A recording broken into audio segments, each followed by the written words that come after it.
Chapter 570. Seeing that the knife array was about to cut Ding Meng into pieces, Ding Meng raised his hand again. With a series of ding, ding, ding, ding, ding sounds, his hand actually knocked away all the sharp blades. At that moment, the Bat Queen's brain short-circuited. This was a dagger made of super alloy, and it was stained with poison. How could this young man knock it away with his bare hands? While she was still in a daze, Ding Meng's palm was already in front of her. Shocked, the Bat Queen leaned back in the most primitive iron plank bridge, and at the same time, she kicked her right foot into the air.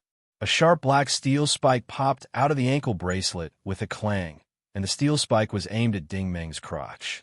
This woman's style was indeed vicious. Once she made a move, she would go straight for your vitals.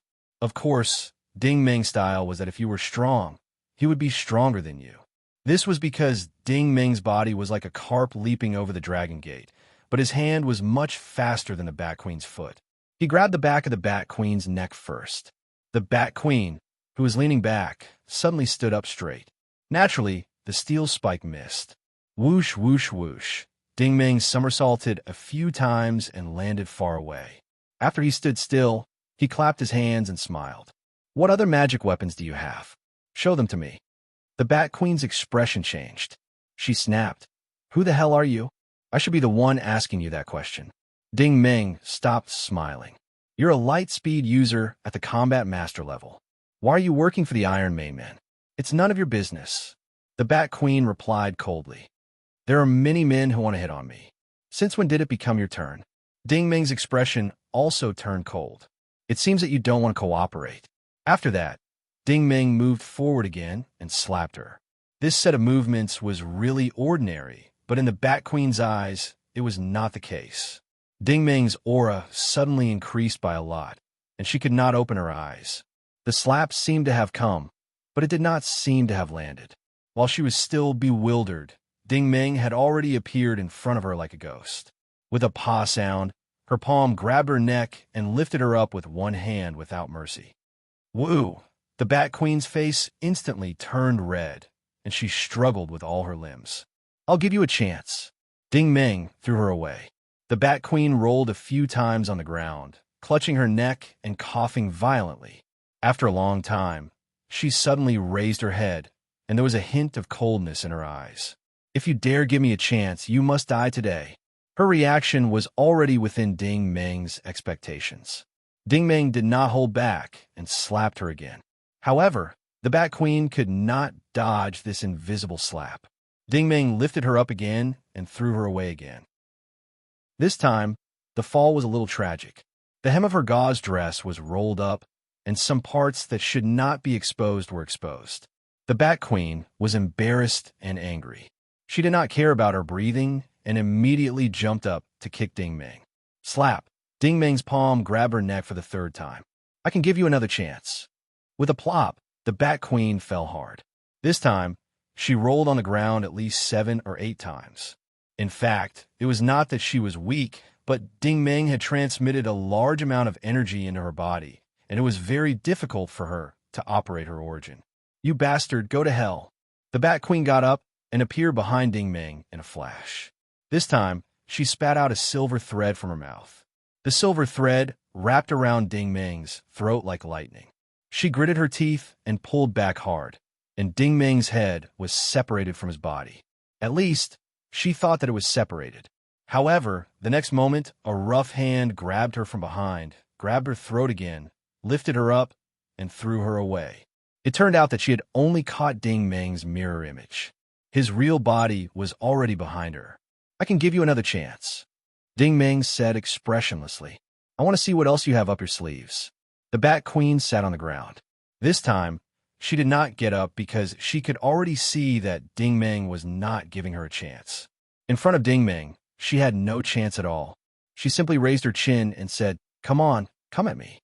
You can do whatever you want. I admit defeat." As she said this, the gauze on her body automatically fell off, and her perfect body was exposed to the air. Unexpectedly, Ding Meng, who walked over, did not even look at her. "Put on your clothes. I'm not interested in you." Before he could finish the word interested, the Bat Queen on the ground suddenly bumped into Ding Meng's lower abdomen. A black light shot out from her hair bun and directly penetrated Ding Meng's crotch. "You're really full of things." Hearing this voice, the Bat Queen's heart turned cold. That was because the voice came from behind her. Her hair bun had pierced a mirror image. She did not know when Ding Meng's real body had appeared behind her. This time, she really felt a great terror descending upon her. That was because all her tricks were useless in front of Ding Meng. The person in front of her was not a combat master. He was clearly an expert above the warlord level. She really could not figure out why a warlord would appear in the Akashic sodium concentration camp. Of course, since she kept acting recklessly, Ding Meng would no longer let her off. He waved his hand, and the Bat Queen immediately let out a shrill scream. Then, she covered her face and fell to the ground. This time, it was not a sharp pain, but a heart-wrenching pain. She was in so much pain that she struggled desperately on the ground. The butterfly mask on her face had flown into Ding Meng's hand. Xiao AI suddenly said, "This mask is actually made of titanium red gold. Someone branded it on her face while she was still alive." At this moment, the Bat Queen was rolling on the ground in pain. Her mask had been torn off by Ding Meng's telekinesis. This kind of heart-wrenching pain was unimaginable. Her face was now like a flattened persimmon. It was a mess of flesh and blood. In some places, even her bones were exposed. Ding Meng was also stunned. But after a moment, he waved his hand again. His telekinesis sucked the Bat Queen over, and his hand grabbed her throat again. But this time, the Bat Queen did not struggle. She felt an extremely pure and powerful energy entering her face. All the tearing pain disappeared. Instead, her face felt a little numb and itchy. It was the feeling of new flesh growing on her face.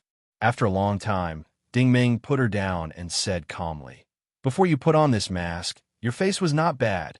The Bat Queen did indeed have a very charming face. One could vaguely see the beautiful outline of the past. But Ding Meng's energy did not completely restore her face.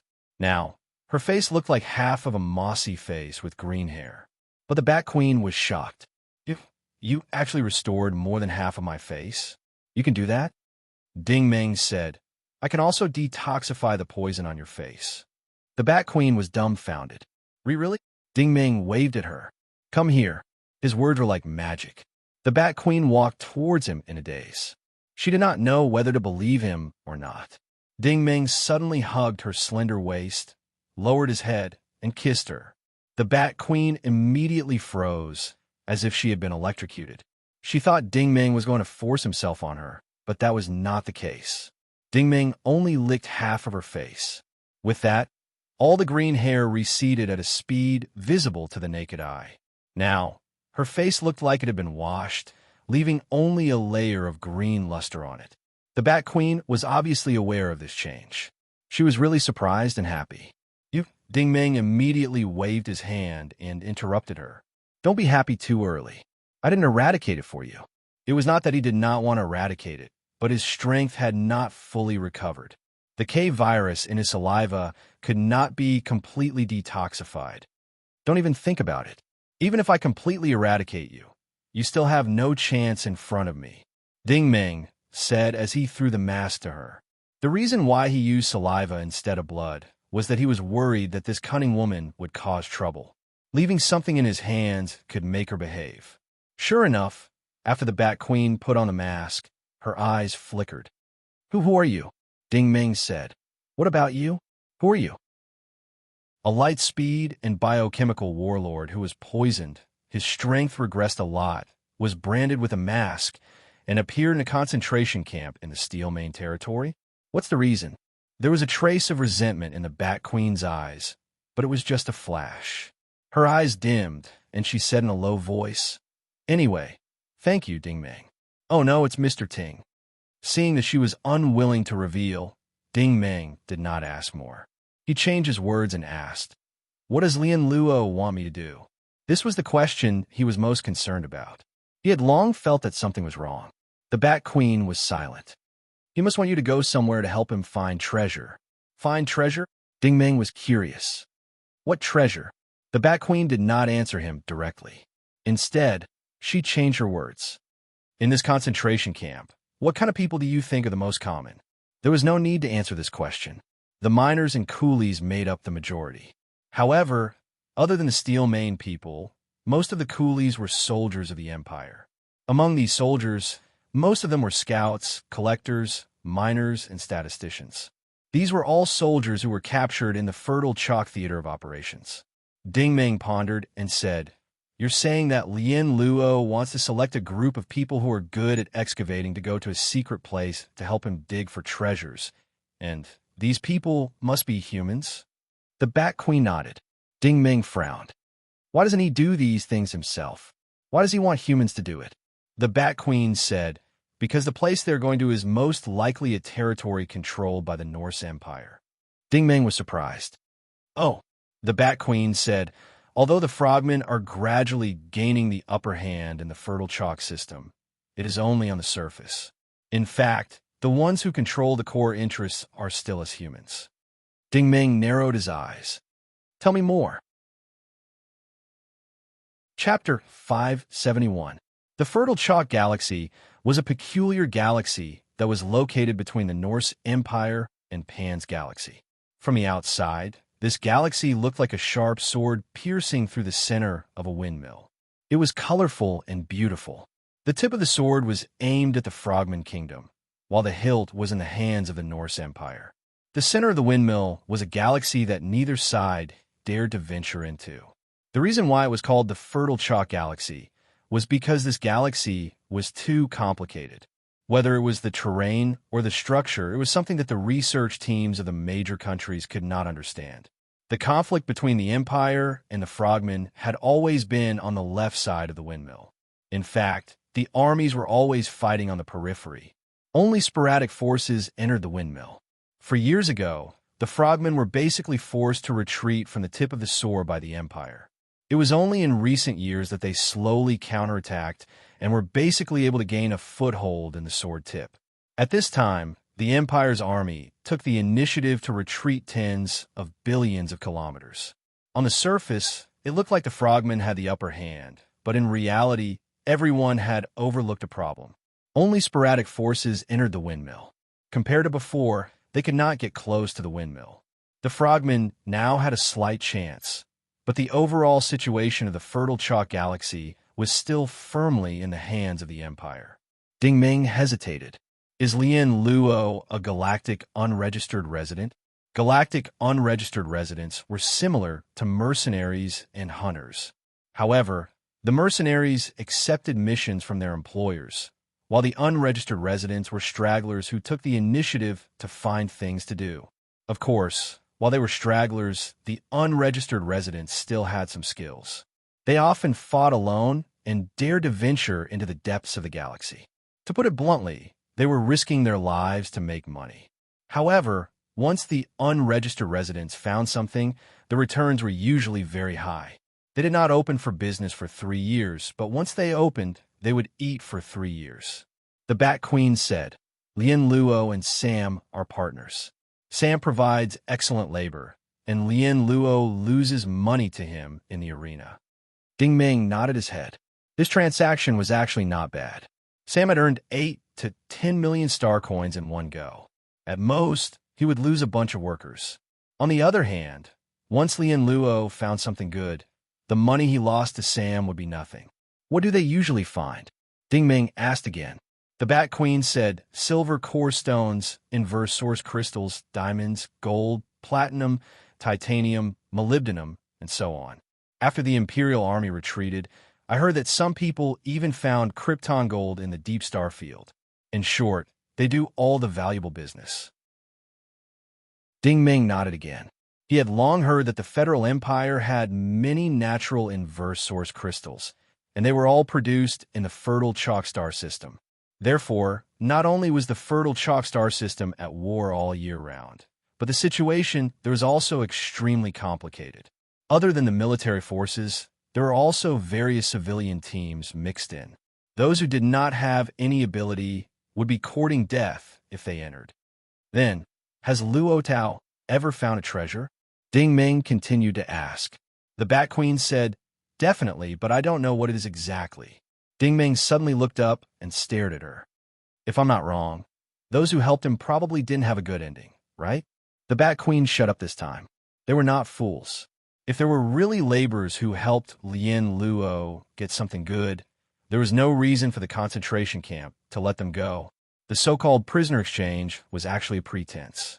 However, if you really wanted to return to the Empire, then Sam and the others would have to kill you. It was not difficult to explain why there were experts like the Bat Queen and the Old Man in the arena of the concentration camp. This proved that they had all helped the Iron Mane people before and were unwilling to go out. Ding Ming suddenly sighed. "Do you want your face to return to normal?" "Yes." The Bat Queen answered almost without hesitation. Ding Ming asked again, "Do you want the poison on your face to be completely removed?" The Bat Queen stared at him. "You can do it, right?" Ding Ming said calmly, "That depends on your choice. Anyway, I'll leave it here." The Bat Queen understood what he meant. She now had two choices.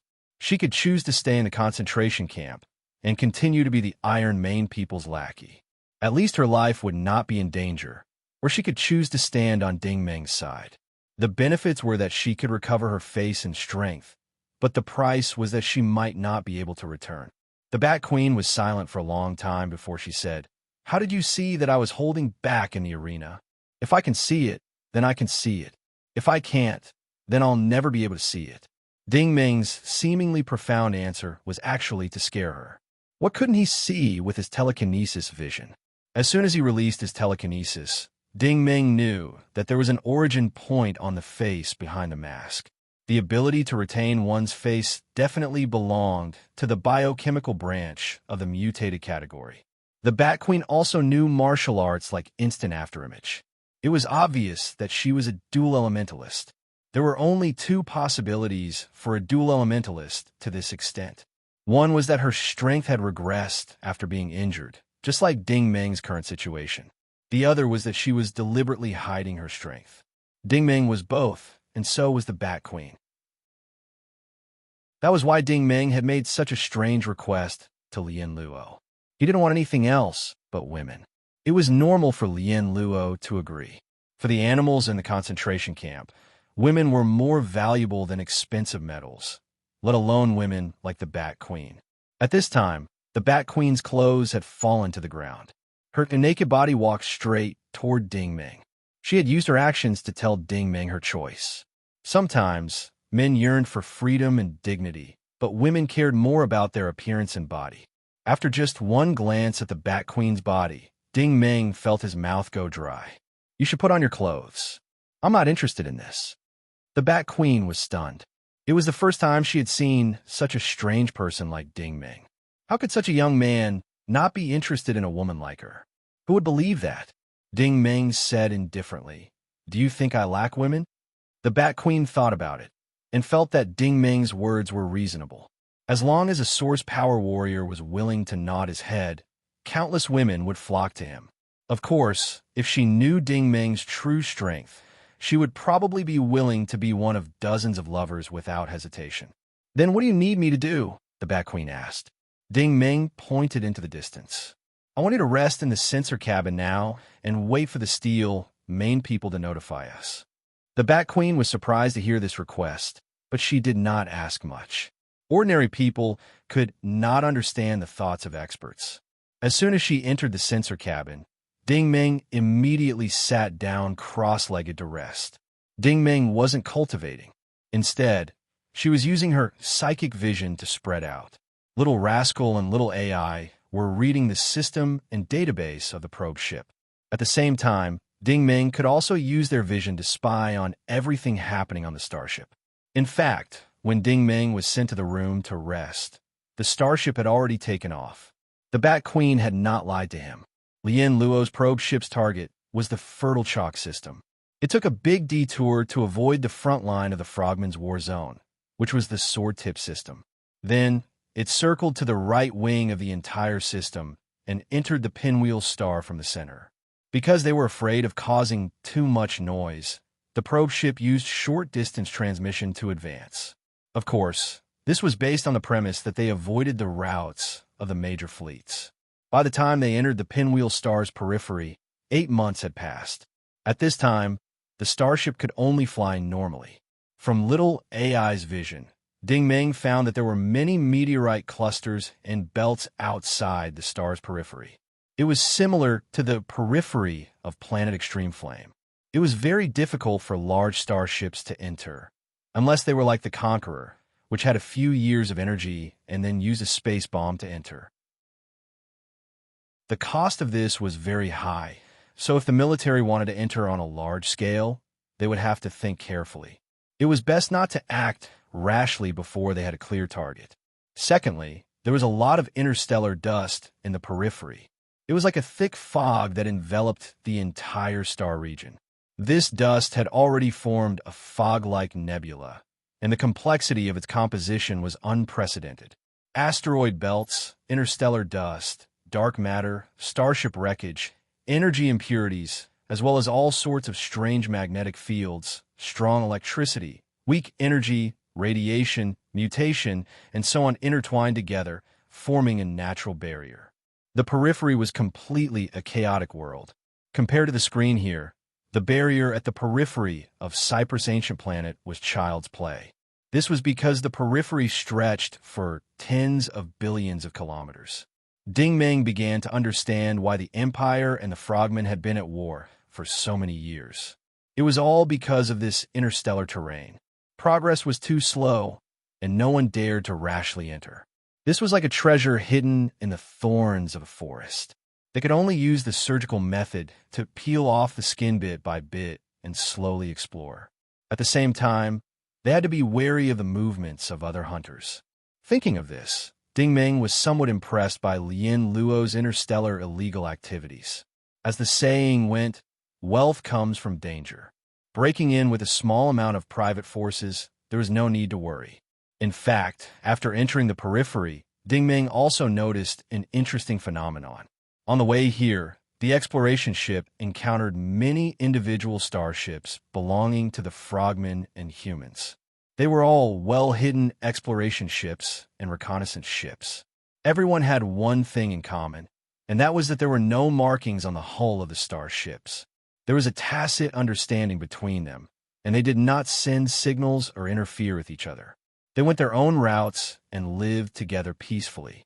It could be imagined that these people were all private forces or civilian forces. Anyway, no matter what force they belonged to, they were definitely not military forces. Everyone was here to find treasure, and there was no need to fight halfway. There was no need for the diggers to make things difficult for themselves. Just as Ding Meng was feeling funny, the alloy door of the training hall opened automatically. A steel-maned warrior walked in and said, "Time's up.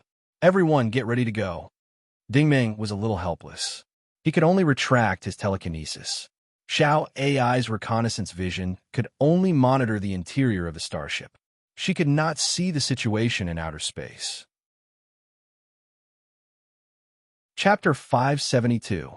After connecting to the cabin, the huge hatch opened and a bone-chilling wind blew in. Since they could feel the wind, it meant that the starship had entered the atmosphere. At this moment, there were 6 people standing in the cabin, each of them covered in thick armor. This armor was not unfamiliar to Ding Meng, as the prototype was made of similar material. This was the biotechnology of the Frogmen, but the gray armor was very cumbersome, and the synchronization rate was very low. As for its functions, it was completely incomparable to the prototype. Lianbin was already standing at the hatch. "Everyone, we will airdrop you to a safe area. Someone will pick you up. Before we depart, I only have a few words for you. First, obey the orders of the people on the ground. Second, if you find anything good, hand it over immediately. Third, once there are results, we will not mistreat you. If anyone is unwilling to follow the rules, the consequences will be very serious. I will only say this once. Let's go." As soon as he finished speaking, the 6 of them rushed out of the hatch in groups of 2. The flight devices on the soles of their armor spewed out crystal flames, and they slowly descended from the sky. The technology of the Iron Mane Kingdom and the Frogman Kingdom was undoubtedly a little behind. Ding Meng inspected the armor and found that it seemed like it could only be used for flight. Putting aside the fact that it was shabby, the energy source was pitifully low. It seemed like it could only be used for this flight. In other words, Ding Ming could only fly down from the starship and could not fly up from the ground. As they descended, the situation on the ground gradually became clearer. The surface was a classic rainforest swamp. The forest stretched as far as the eye could see, but the vegetation was exceptionally tall. Giant trees rose from the ground, their canopies covering the sky. Even the leaves were as tall as a person, and it was impossible to tell whether they were grass or trees. This place reminded Ding Ming of Pandora's V4 poison hazard star, but there was no poison here. There was only thin, cold air and a continuous drizzle. The curtain of rain formed a cold mist, making the sky and earth gray. Suddenly, a strong light flashed in a cold fog. The frequency of the light was very low, about once a minute. It was easy to miss if one was not careful. Ding Ming and the Bat Queen immediately turned around and flew towards the light source. This was what Lien Bin had told them beforehand. Wherever there was light, there would be a signal tower. When they landed near the signal tower, there would naturally be someone to receive them. When they were really close, Ding Ming finally saw the true form of the signal tower. This simple steel tower was actually embedded in the trunk of a tree. Only the energy sphere at the tip of the tower was exposed. The sphere was half covered by a few thick leaves. This signal tower was quite hidden. It could only be discovered by flying units in the air when it was activated. If it was turned off, it would be extremely difficult for starships in the sky to detect it. Ding Ming and the Bat Queen landed in the middle of a wet, muddy ground. As soon as the engine was turned off, a large group of human soldiers with spears emerged from the grass in all directions. These people were wearing the same tattered uniform, but there was no logo on their clothes. As soon as Ding Ming and the Bat Queen landed, a group of spears and cannons quickly surrounded them. The leader, a bearded man, was already shouting, "Take off your armor, put your hands behind your head, and walk out slowly. If you do not cooperate, we will use force." Ding Ming and the Bat Queen could only do as they were told, because these were all details that had been explained in advance. However, this threat was almost non-existent to Ding Ming. Not to mention that these warrior-class soldiers were not very strong. After staying on the starship for 8 months, Ding Ming's 7th origin point had already recovered. As long as he was in a good mood, he could kill this group of people in front of him with one finger. After taking off his armor, the naked Ding Ming did not attract any attention. Instead, the Bat Queen, who was only wearing a light gauze, attracted everyone's attention. It cannot be helped. Such a beauty appearing in such a dangerous environment. As long as one was an animal, they would be jealous. "Where did you come from?" the big man asked.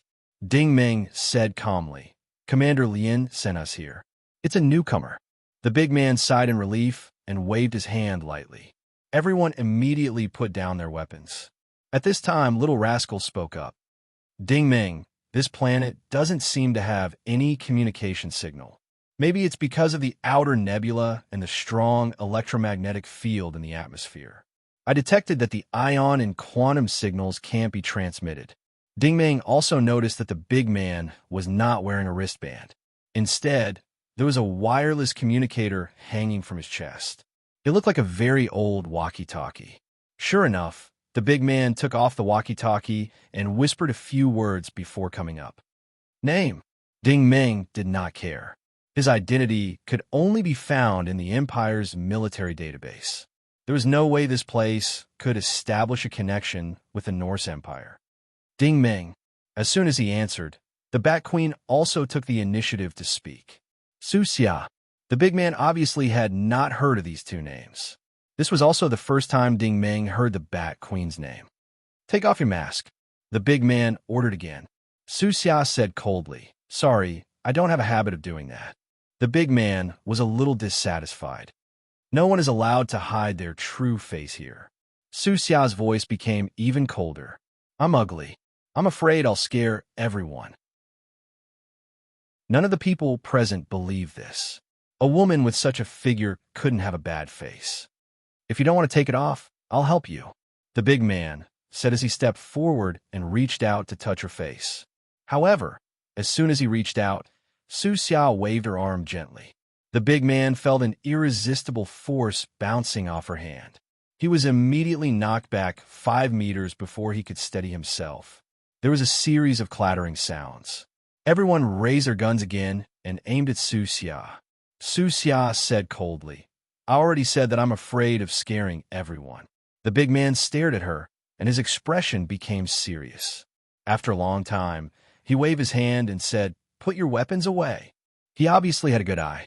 The newcomers this time were not professionals in non-combat fields. At the very least, the woman in front of him was someone he could not afford to offend. Her casual wave of her hand indicated that she was at least at the war venerable level. "Newcomers, come with me." The big man waved at Ding Meng and Su Xia. 100 meters away from the signal tower, there was a big tree with lush foliage. There was a hole at the bottom of the tree. The hole was covered by all kinds of vines and leaves. The inside of the hole had been modified into a small wooden house. Even from Ding Ming's point of view, the hiding level of this stronghold was quite high. If one did not use their telekinesis vision, it would be difficult to find this house without getting close. The facilities in the house were also very simple. The main thing was a simple fire pit set up in the middle. There were some daily necessities and weapon boxes piled up around it. There was a small control panel and a portable medical device in the corner. The control panel must be connected to the signal tower. However, the appearance of the medical device here made Ding Meng curious. Could there be enemies here? Everyone sat down in a circle around the fire pit. In the middle of the fire pit was a fiery red crystal that was releasing energy to provide warmth for everyone.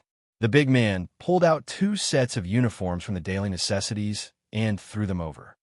"You two put them on first." For Ding Meng and Su Xia, the uniforms were not used to keep them warm. They were probably used to distinguish between friend and foe. Of course, it was good to have a set of clothes to wear. Little Rascal calculated that Ding Meng had not worn clothes for 3 or 4 years. His appearance was a little bad. Su Xia, on the other hand, looked a lot better after putting on the Imperial military uniform. At least she did not attract as much attention as before. After the big man sat down, he slowly said, "Gentlemen, I am the person in charge of this place, Lan Chung. We are now at the edge of the safe zone. Before there is a harvest or an order, we are not allowed to leave our post. We are also not allowed to return to the shelter. We can only move around in the nearby areas or go to the mole area." Ding Meng and Su Xia listened quietly. Neither of them asked a question. There were many dangers in this harsh environment. You would know what you were supposed to know sooner or later. You would not know what you were not supposed to know. Without a doubt, Lan Chung was very satisfied with the attitude of these 2 people. He continued to explain, "I have to remind the 2 of you that there are many forces entrenched in this place. It's best if we don't get into a conflict easily, because no one will be able to take advantage of the situation. It will only make those rats happy." Ding Meng finally asked, "Which faction do we belong to?" Lan Chung said, "If anyone asks, just say that we belong to the 5th Lord." Ding Meng asked, "What do you need us to do?" Lan Chung smiled bitterly. "As you can see, we are a group of rough men. Things like collecting and mining naturally require the help of 2 professionals." As he said this, he glanced at Su Xia. Judging from Su Xia's strength, this woman was not a statistician, gatherer, or machinist. She was most likely a hired thug. However, a hired thug was not a bad thing. Lan Chung was the strongest person in this stronghold. He was a high-level warrior.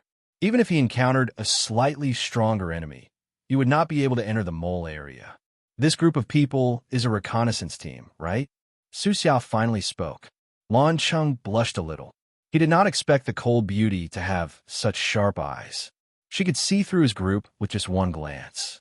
"Actually, that is not important." Lan Chung tried his best to explain. "We are all stationed here for the same purpose. That is to find good places and good things." "What good things do you get from finding good things?" Ding Meng asked with interest. Lan Chung immediately puffed out his chest. "The 5th Lord has decreed that as long as there is a new item, the discoverer can get half of it. If there's an important discovery, you can ask for anything. As long as the conditions permit, the Fifth Lord will do it for you. Then, Captain, have you found anything good? Susia stared at him. Susia's bat mask had an advantage. It gave people a mysterious sense of beauty, but it also made people feel a little creepy. Once she stared at you, you would feel uncomfortable. Lan Cheng felt a little guilty under her stare. So far, we have found a batch of rough diamond stones. A batch? How many? Ding Meng was even more curious. Lan Cheng said proudly, a lot. A total of 400 grams. Damn, you can actually say a batch in grams. Ding Meng's eyelids drooped. Yes, a lot. Chapter 573. After chatting with Lan Cheng for a while, Ding Meng finally understood the situation of this place. This was Rainforest Planet 1 in the outer region of the Fertile Chalk system. Although it was not in the inner region of the spiral, within the Norse Empire's exploration range, Rainforest Planet was the farthest planet the humans had set foot on. In other words, this was an unknown region. On the Rainforest Planet, there was a mutated mole creature. This was not an ordinary mole, but a terrifying creature that was several times larger than a human. It was also a native creature of the planet. The mole race had many of the characteristics of a devouring world and the frogman race. Their existence was the biggest obstacle to human exploration. Other than the mole species, a faction called Fomalhaut had arrived on Rainforest Planet many years ago. This faction's composition was very complicated. There were people from both the Empire and the Federation. After Fomalhaut explored Rainforest Planet for a few years, the military's forces also arrived. Of course, the Empire's military could not have landed a large fleet. From Lan Cheng's information, he only knew that there was a military force here. After the military was the Fifth Lord. Unfortunately, what kind of person was the Fifth Lord? What was the distribution of his faction's forces? Lan Cheng was also clueless. Ding Meng thought that since this stronghold was in the outer region, the corresponding personnel must also be in the outer region and not have access to the core things. However, one thing was for sure. The Fifth Lord must be related to Lien Luo. If humans could cooperate with the Steel Mane species, the situation here was really complicated. However, Ding Meng now knew why Lien Luo's starship did not land. It was because other than the mole species, everyone else on Rainforest Planet was human. If the Steel Mane and Frogmen appeared here, they would probably be treated as the common enemy of all factions. Then what did you find out? Is there a new route? Susia suddenly asked. This question made Lan Cheng blush. Our people at this point usually observe from nearby areas, but orders came from above. In the next 2 days, 2 groups of people will be coming here. One group is the support sent by Commander Lien, which is the 2 of you. What about the other group? Ding Meng asked curiously. Lan Cheng said, I heard that it's an expert invited by the Fifth Lord. He should be here soon. As soon as he said that, there was a chi-chi-chi sound coming from outside. The cabin was also trembling slightly. It was obvious that a flying unit was landing here. Everyone made their way out of the hut and saw an elongated brown shuttle car flying towards the signal tower. Ding Meng might not have noticed it, but Lan Cheng knew that there was a shortage of transportation on Rainforest Planet. Anyone who could drive a shuttle car here had to be someone important. Sure enough, after the shuttle stopped, 4 men and 2 women walked out of the car. The 4 middle-aged men looked rough and tall, and they were all wearing the same uniform. However, this uniform was completely different from what Ding Meng and the others were wearing. It felt a bit like the work uniform of the Shinhong group, with distinct outlines and a unique style. Ding Meng quietly used his telekinesis vision to scan the area. Norse Empire Apocalypse Group? What kind of group is that? Xiao AI immediately said, Apocalypse International Group. It's one of the biggest conglomerates in the Norse Empire, about the same size as the Shinhong Group. Apocalypse mainly deals in energy exploration, trading, and research and development. It's a strong supporter of the Empire's military. Interesting. Ding Meng wondered who this Fifth Lord was. He was able to work with the Iron Mane men and invite people from the Apocalypse Group. He was quite capable. However, The leader of the group suddenly looked up and swept his sharp gaze over Ding Meng and Su Xia. Ding Meng was slightly surprised. This person was able to detect his telekinesis vision. He was quite strong. "Hello, I'm Lu Feng." The man walked over. Ding Meng had already retracted his telekinesis vision. He calmly extended his hand. "Ding Meng." Lu Feng nodded expressionlessly. "Nice working with you." After that, he returned to the group. However, how could Ding Meng and Su Xia not understand the warning in his words? Su Xia turned to look at Ding Meng. "You don't seem to be below me." Ding Meng also nodded. "Your actual level should be higher than theirs." Su Xia's expression was a bit cold. "I hope you'll fulfill your promise as soon as possible." Ding Meng took a deep breath. "I will." At this time, Lan Sheng had already walked up to them. "Miss Lin, Miss Qin, please come in and rest." The two women who came out of the car looked younger. The one called Miss Lin was about 35 years old and was actually wearing a galactic outfit. Her face was delicate and pretty, but her expression was too cold. Miss Qin, on the other hand, was shorter and was also in fashion. The two of them had one thing in common, which was that they exuded an aura of wealth and wealth. They gave people the impression that they were not experts, but young ladies who came here to sightsee. In the face of Lan Cheng's goodwill, the two women did not even look at him. Instead, it was Lu Feng who stepped forward and said, "Team Blue, there's no need to rest. Lead the way." Lan Sheng was a bit surprised. "We're leaving now?" Lu Feng nodded. "Yes, time is of the essence. We're leaving now." Lan Sheng immediately turned around and called out to everyone. "Everyone bring your weapons. Let's go." "Wait." Lu Feng stopped him. "Team Blue, there's no need for so many people. You can just choose 2 of your subordinates to lead the way with you. The others will stay at the stronghold and provide support. Also, these 2 people will come with us." Looking in the direction he was pointing, Lan Sheng discovered that the 2 people Lu Feng wanted were actually Ding Meng and Su Xia. "Another powerful character," Little Rascal said. Ding Meng secretly nodded. "This guy's skills aren't bad. His eyesight is also quite sharp." Little Rascal sighed. "Forget it. Let's just follow them and see what they're looking for." To the north of the stronghold was a swampy plain. There were few trees and many rocks, but the ground was purely mud. If they walked, they would definitely not be able to move quickly. They were completely at the speed of an ordinary origin ability user. Of course, the other reason why they couldn't move quickly was that the 2 women were actually wearing high heels. The aura they emitted was that of a warrior. It seemed like they were the young ladies of a rich family. They were very careful when they walked, afraid of dirtying their clothes and shoes. Lu Feng and the other 3 men were more like bodyguards.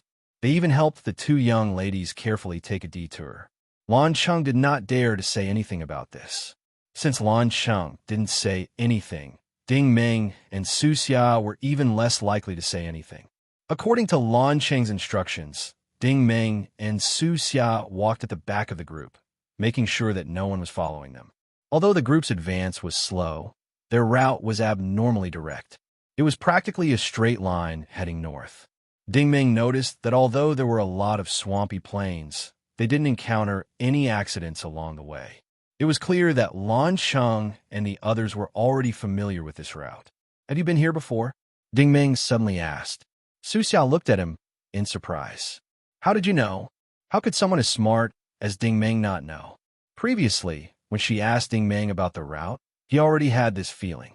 Su Xia had most likely been here before. "I've been here before, but I didn't go this deep," Su Xia replied unhurriedly. "Oh." Ding Meng was curious. "We've only walked about 180 kilometers at most. You call that deep?" Su Xia sighed. "You don't understand. We're heading north now. The previous exploration areas were all at the rear of the south.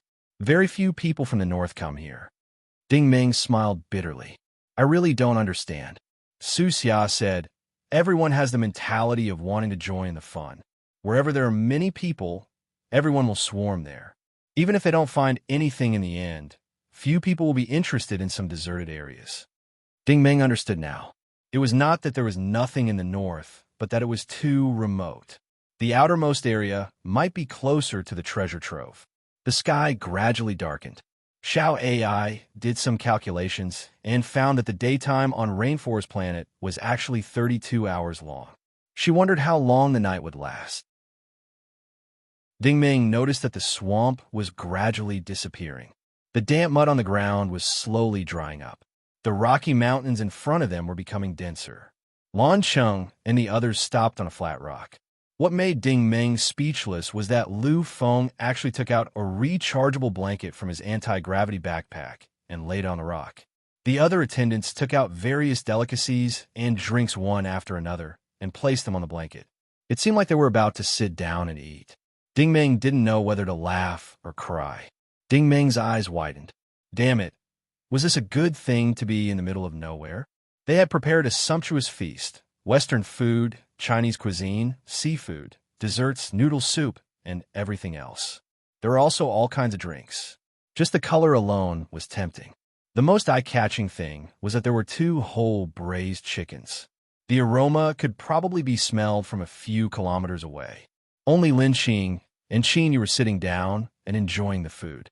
Looking at Lu Feng and Qin Yu's expression, they didn't seem to have the intention to invite Lan Cheng and Qin Yu to join them. They just let the others stand at the side and look at each other. Everyone could only stare at each other helplessly. The style of these 2 young ladies was stubborn. The 2 of them have weak physiques and low origin energy. It's normal for them to eat to recover their strength. Ding Ming could only understand it this way. In the end, when he turned his head, he was dumbfounded. Su Xia was holding a milky white compressed biscuit and eating it with relish. In her other hand, there was a bottle of purified water. Where did you get it? Ding Ming stared at her. Before we set off, I secretly stole it from the cabin. Su Xia replied indifferently. When I was bored, I ate it for fun. Hearing this, Ding Ming almost vomited blood. If you stole it, you stole it. Why did you have to say that you stole it from him? Although experts at his level did not need to eat, he was afraid that there would be people eating beside him. You might not be hungry, but when you smelled the smell of the roasted chicken, even if you were not hungry, you would still be hungry. Thinking about it, Ding Ming had not had a good meal for many years. Are there any more biscuits? Ding Ming could not help but ask. Su Xia glanced at him. No, there's only this one. I'm afraid that we will encounter such a situation. All right. Ding Ming stared at her. You win. Chapter 574. After eating and drinking for a while, the sky was completely dark. The 2 ladies did not eat much, so Lu Feng and the rest put away the food and blankets. Ding Ming and Lan Cheng both had a sulky look on their faces. They had smelled the aroma for a while, but they had not eaten anything. Su Xia had at least eaten a biscuit, but her stomach was not satisfied, so she was listless. However, no matter how dissatisfied Lan Cheng was, he still had to lead the way. After moving forward for a while, the group arrived at a rocky mountain. The terrain of this area was very strange. There were rocky mountains of various sizes all around. However, between the rocky mountains, there were densely packed caves. The caves were all about 1 to 3 meters in diameter. A person could just barely enter through them. Carefully observing the marks on the walls, Ding Ming felt that these were not man-made because the folds on the walls were very dense and messy, and they were very irregular. Tunnels dug by intelligent machines were often very smooth. Su Xia sighed softly. This should be the spawning ground of the new moles. Oh, Ding Ming was curious. Spawning ground? The moles of Rainforest Planet were mutated creatures. They were very afraid of humidity, but their eggs needed to be in a humid environment to survive. Therefore, the eggs had to be on the surface to be preserved. After the young moles broke out of their shells, they would naturally burrow underground and no longer stay on the surface. Therefore, these large and small tunnels were formed. Ding Ming was shocked. These tunnels were all dug by the larvae? Su Xia nodded. It's good that you understand. The diameter of each tunnel was 3 meters.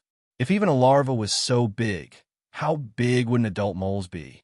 No wonder Lan Cheng said that moles were the biggest obstacle to human exploration. Moles like heat and are usually not afraid of toxins, but some species rely on various kinds of energy to survive after mutating. Su Xia continued to explain. Actually, these are the characteristics of the Devourer world and the Steel Mane race. Ding Meng realized that among these large and small tunnels, there must be one or two that went directly underground. If they followed the tracks of the moles, they might be able to find something. However, insect eggs were not easy to find. Even if they were found, the risk was high. Who knew what kind of monsters were hiding underground? At this time, Lu Feng and the others accompanied the two young ladies to check the caves one by one. Ding Meng asked curiously, could it be that these two girls can identify the types of moles that have drilled into the passage through the traces on the cave walls? He saw that Qin Yu was constantly reaching out and stroking the walls of the cave, seemingly identifying the composition of the soil. Sometimes he would place the soil in his palm and carefully examine it, and sometimes he would lower his head and carefully smell the soil. The soil at this entrance is still very moist. It should have been opened 2 days ago. Qin Yu held a handful of mud and said to Lin Qing, the composition of the mud contains a lot of toxins. There are even antibiotics and brown powder, liquid water. What do you think? Lin Qing's expression remained cold and indifferent. No. Qin Yu was stunned. Lin Qing said, 2 days ago, it was not enough to make a larva produce antibiotics. There must be a defect in the eggs. The rain broke the eggshell before, and the larva inside was harmed. To be able to break the eggshell, it proves that there should have been extremely bad weather 2 days ago. The last sentence was not a conclusion, but a question. Lan Cheng immediately stepped forward and said, yes, 2 days ago, there was a hailstorm in this area. It just so happened that we were retreating at that time. With his report, there was no doubt that Lin Qing's judgment was completely correct. Okay, then let's look at the next one. Qin Yu threw away the mud, and Lu Feng beside her brought her a bottle of pure water. The young lady's behavior was indeed full of extravagance. On the rainforest planet, where resources were scarce, pure water was quite rare. In the end, it was used by Qin Yu to wash her hands. Ding Meng stared blankly. He did not admire the young lady's extravagance. But only now did he realize that this Qin Yu was most likely a statistician, and Lin Qing should be an authoritative biological expert. No wonder they were invited to the rainforest planet. It turned out that these two people were specifically here to identify the cave entrances. But which cave were they actually looking for? Following that, the group of people inspected each of the large cave entrances one by one. In reality, it was Qin Yu who was inspecting the walls of the cave and then analyzing the structure. In the end, it was Lin Qing who came up with the judgment. It had to be said that these two young ladies were truly talented. Their analysis of professional terms was clear and logical, and the judgment they gave was also quite accurate. Of course, Ding Meng did not understand these professional terms, but Lan Cheng had some understanding. After all, they had been active in the North District for many years, and they more or less knew the characteristics of the mole race. It could be seen that Lin Qing was not spouting nonsense. The two young ladies analyzed more than 50 caves in succession, but they still could not find a suitable one. Su Xia suddenly pointed at a small, inconspicuous cave in the distance and said, "Then what about this?" Following her gesture, they saw that at the bottom of a stone mountain, an extremely narrow cave appeared in front of them. There was even a sticky pus on the walls of the cave. Qin Yu wore a pair of metal gloves and carefully fiddled with the pus. This should be left behind by a mole with missing teeth. The concentration is very high, and it seems to be different from the normal missing teeth mole. "It's here," Lin Qing suddenly said. "Here?" Qin Yu was surprised. Lin Qing nodded affirmatively. The excessive amount of pus secreted by the missing teeth mole is sometimes not stimulated by the external environment. We have done simulation experiments in the corporation before. The mole race in the fertile chalk star system is actually a small society. Individuals have to serve the whole, and when their companions need help, the other group will provide help and guidance. The environment here is too simple, so I think it shouldn't be stimulated by the environment. Qin Yu is curious. Then what should it be? Lin Qing smiled slightly. If my guess is correct, this missing teeth mole secreted a high concentration of body fluid to help its own kind behind it. Qin Yu pondered and said, The high concentration is nothing more than making it easier for its own kind to find it. However, for a young mouse to be able to find its own kind, it must have an extremely sensitive sense of touch. I understand now. This missing teeth mole is leading the way, and there should be a star-nosed mouse following behind it. Lin Qing nodded slightly. If I'm not wrong, that should be the case. With her confirmation, Lan Cheng and the others' faces lit up. Although Ding Meng was confused, looking at these people's faces, he understood that they must have found the entrance. Sure enough, Lu Feng stepped forward and bowed. Miss Lin, Miss Qin, your mission has been completed. If there is nothing else, I should escort you back to the shelter now. The rest will be handled by the blue team. Lin Qing said, Uncle Feng, it was not easy for me to come to the fertile chalk star system. Of course, I hope to collect a sample of the mole race's mother. If I go back like this, wouldn't it be a waste of the corporation's opportunity? No. Lu Feng's face darkened. Miss Lin, I don't care what you're going to do. Your safety comes first. Our duty does not allow you to enter the underground world. Lin Qing sighed. She also knew that it was unrealistic to persuade the group's security captain, so she could only turn her head to look at Qin Yu. Qin Yu understood and immediately said, Uncle Lu, actually, our mission was not completed. Lu Feng was stunned. Didn't we find the entrance? Not yet. Qin Yu said seriously, Uncle Lu, you haven't studied alien creatures in outer space, so you don't understand. Don't be fooled by the fact that there are so many holes here. Each hole means that at least one or more moles have entered. They are constantly drilling underground, and in the process of drilling, as the temperature rises and the environment changes, they are also growing. As long as they grow, their bodies will continue to grow. The tunnels below must be very complicated, and sooner or later, they will gather together to form a new cave. At that time, we will need Sister Qin to identify the new entrance. Is that so? Lu Feng had a headache. Okay then, but I have to say this first. If the situation is not right, you must immediately come out with me. No problem. Qin Yu smiled proudly. Ding Meng still did not make a fuss. He could already tell that Qin Yu was not lying. Although he did not understand the biological field, he had telekinetic vision. Currently, his telekinetic vision could perceive things up to 5 kilometers away under the premise that there was no signal interference. Starting from the entrance of the cave, they still needed to crawl forward for some distance, but slowly, the tunnel became bigger and people could squat down. As they went deeper, the temperature of the tunnel began to rise, and the walls became dry. After 5 kilometers, the diameter of the tunnel was 8 meters thick.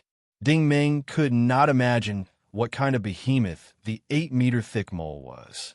The situation was just as Qin Yu said. After going down the tunnel for 20 kilometers, they really entered a super large cave. This cave was almost the size of a starship, and the environment was exactly the same as the mining area. The only difference was that it was particularly stuffy inside. The cave had a total of 12 cave entrances with a diameter of 10 meters. They were evenly distributed around the cave. This situation was a bit like the teleportation portal of Xinguang Biotechnology under Thorn Planet. It was time to choose again. Unfortunately, Lin Qing and Qin, you could not choose this time because the 12 cave entrances were the same in terms of size, wall marks, and material composition. There was no way to tell which one the star-nosed mole had entered. It was also at this moment that Ding Meng's expression changed. He had obviously noticed something. This change did not escape Su Xia's eyes. She knew that Ding Meng must have noticed something wrong, but it was not appropriate for her to ask about it in this situation. At the same time, Lu Feng's expression also changed. He suddenly raised his head and stared at the other entrance. It was obvious that they were not the only ones who had found this place. There were others who had come in from other tunnels as well. But no matter who it was, if they could find this place, they were definitely not weaklings. Lu Feng quickly turned his head and said with a serious expression, Miss Lin, Miss Qin, I think this mission is about done, right? He was still very experienced. Under such circumstances, it was definitely not a good sign for people to come in. The closer they got to the treasure mountain, the more trouble there would be. However, the young mistress' way of thinking was clearly different from ordinary people. Lin Qing answered calmly, I don't think there's a need. It's better if more people come. With one more person, we'll be able to find the right passage. When they heard this, everyone's eyelids drooped. Everyone had the same thought. With one more person, it would not be an additional force, but an additional danger. Chapter 575. There weren't many people, only 4 in total. The leader was a short, white-haired old man wearing a brand new set of black armor. His small eyes kept darting around, and one could tell at a glance that he was a shrewd character. Lan Cheng reminded them, Be careful, it's Ingbianian. Ding Ming asked, Is he famous? Lan Cheng whispered, He's an expert from Fomalhaut. Fomalhaut was the first group of forces to arrive on Rainforest Planet, so they must have some background. Ding Ming was also sizing up Ingbianian. This person's aura was faint, and it was obvious that he had restrained it. He did not know how strong he was, but if even Ding Ming could not sense it, then he was worth paying attention to. Ingbianian was surprised to see Lan Cheng and the others. Captain Lan is here too. Lan Cheng appeared to be very respectful. Senior Ing, we just arrived. This was a sign of goodwill, because what he said was the truth. There was a big difference between just arrived and just arrived for a while, which meant that they had not reached the depths of the planet's core. Ingbianian casually replied with an "oh," then his gaze fell on Lin Qing and Qinyu. He did not care about small fries like Lan Cheng, but when he saw the logo on Lin Qing and Qinyu's clothes, his expression became thoughtful. Sorry for the disrespect. So you're from Apocalypse. His meaning was obvious. How could rookies like Lan Cheng find this place? This was clearly the ability of the experts from Apocalypse Group. Lu Feng treated everyone with an attitude that was neither humble nor overbearing. He took the initiative to step forward and extended his hand in a friendly manner. Hello, Ingbianian said calmly. Since you're an expert from Apocalypse Group and a distinguished guest of the Fifth Lord, I'll give you some face. You can go back. We'll take over here. Before Lu Feng could answer, Qinyu could not help but say, Why? We were the ones who came here first. Why should we go back? Ingbianian couldn't be bothered with her at all. He exerted force with the hand holding Lu Feng, and with a bang, the air seemed to explode. Lu Feng actually slid back to his original position. When he raised his head, there was a trace of shock in his eyes. In fact, he was not the only one who was shocked. Even Ding Ming was slightly surprised. This old Manning was at least a warlord master. With Ding Ming's current strength, he was not confident that he could defeat this person. The principle of the underground world had always been like this. Whoever's fist was harder would have the final say. Lu Feng said without batting an eyelid, Senior, you have great strength. Could your master be the Bane clan? Ingbianian was surprised. You actually know about the Bane family? I wouldn't dare. Lu Feng's posture was very low. I've heard about it before. Although Lin Qing and Qinyu didn't know about the Bane family, they weren't fools. Seeing that Lu Feng was so fearful, they guessed that this family must be quite powerful. Although the Apocalypse Group was powerful, its influence was limited to the Empire. In outer space, the mountains were high and the Emperor was far away. The Apocalypse Group's power couldn't reach the Rainforest Planet. Ingbianian didn't care about Lu Feng's show of weakness. His gaze was locked onto Ding Ming. This little brother looks unfamiliar. Ding Ming said calmly, Ding Ming, newcomer. A smile appeared on Ingbianian's wrinkled face. Newcomer? You found this place the moment you arrived. Not bad. Qinyu was unconvinced. We found this place. Oh. Ingbianian's expression was a little surprised. You found it. That's right. The people from the Apocalypse Group also have this ability. However, finding is one thing. Being able to go down is another. What? You think we can't go down? Qinyu was obviously unconvinced. Her temper was rising again. Ingbianian smiled again. In the territory of the Norse Empire, there is no place that the people from the Apocalypse Group can't go. Qinyu said proudly, It's good that you know. Ingbianian smiled, even more strangely. But little girl, since you are here, why don't you continue to go down? Qinyu was suddenly speechless. This was a big problem that troubled everyone. It was really difficult to choose a path now. It was beyond her and Lin Qing's professional ability. However, the young lady's arrogance didn't diminish. Qing Yu couldn't help but argue. Do you know?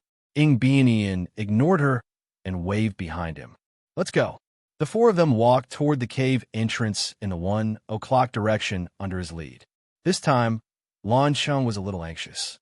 Why don't we follow them? Lu Feng hesitated but finally nodded. Okay, no matter what, we can't let others get ahead of us. Everyone was about to follow, but they found that Ding Meng was sitting cross-legged on the spot. He had no intention of going with them. Brother Ding, what are you doing? Lan Sheng was puzzled. Ding Meng said, we don't need to follow them. Lu Feng frowned and said, why? Ding Meng said lightly, they will come back. Everyone looked at each other and didn't know whether to believe it or not. However, after seeing Ding Meng sit down, Su Xia didn't want to leave. She simply found a rock and sat down comfortably. It seemed that she was ready to go with Ding Meng. Lin Qing stared at Ding Meng. Do you mean that they chose the wrong path? Ding Meng couldn't explain and didn't bother to explain. If you want to go, just go. I'll wait for you here. This time, everyone couldn't make up their minds. Lu Feng pondered for a moment and said, I think we should wait here. Anyway, it's still early. I believe in Brother Ding. It would be strange if he believed in Ding Meng. He was just focusing on the two young ladies. The situation in the underground world was unknown, and there were opponents more powerful than him. Staying where they were was the best choice. Anyway, this place was safe for now. They waited for 6 hours. Ding Meng had been resting with his eyes closed. Su Xiao was very patient. She sat on the rock silently. But Lan Sheng was not so patient. He kept pacing back and forth. He was obviously very anxious. The two young ladies were not idle either. They kept going to the big holes to carefully observe and analyze the materials. The two of them were obviously very interested in the wormholes under the rainforest planet. After about an hour, Lu Feng suddenly turned around and looked at the entrance passage above. It was obvious that someone had found their way here. This time, there were only two people, a man and a woman. Both of them looked very ordinary. Even Lan Cheng didn't know them. The two of them were also surprised. They didn't expect that someone would arrive here faster than them. However, after the surprise, he nodded at Lan Cheng and the others from afar. Then he walked side by side with the middle-aged woman into the hole at 12 o'clock. Lan Cheng was anxious. Are we still going to stay here? Ding Meng didn't even open his eyes. You can follow me. What about you? Qing Yu couldn't help but ask. Ding Meng said, I'll rest. Qing Yu was speechless. This kid didn't look like a new subordinate of the fifth lord. He felt like he was the boss, sitting there as steady as Mount Tai. But then again, although Ding Meng looked young and thin, sitting cross-legged on the spot, he really had a calm aura about him. This kind of aura could not be faked. Lu Feng knew this the best. Many experts and high-ranking people had this kind of aura, calm, confident, and steady.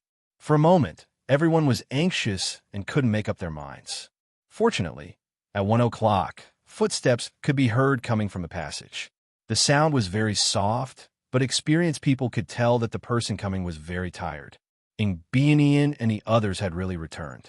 They didn't look any different from 6 or 7 hours ago, but their expressions were very ugly. This was because the team of 4 had now become 3 people. One of them was missing. In the depths of the underground, missing meant missing or dead. But no matter what, Ding Meng was right. They would come back. Bianian was even more surprised to see Ding Meng's group still in the big cave. He could see that Ding Meng's group stayed here and didn't move. Could it be that they knew it was dangerous down there? Little brother Ding, you're interesting. You came down here to rest. Bianian walked over.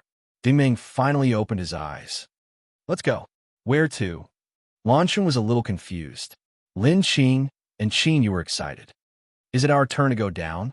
Ding Meng said lightly. Let's go back. Everyone was stunned again. What kind of medicine was this gourd selling? But Lu Feng absolutely supported this suggestion. It's good to go back to the surface. I always feel that it's not a good thing to stay down here. Bianian immediately stopped Lan Cheng. Captain Lan, we Fomalhot people are going to your place to rest. I believe you'll welcome us. This. Lan Sheng hesitated for a moment and immediately nodded in fear and trepidation. Welcome, of course. We'll definitely do as you say. There was no other way. The fifth-floored stronghold at the edge of the northern district was no secret to people like Ingbianian. The two families had always minded their own business. If Ingbianian really wanted to go to the stronghold to rest, no one could say anything. Only now did Lu Feng realize that Ding Ming must know something, so he proposed to go back.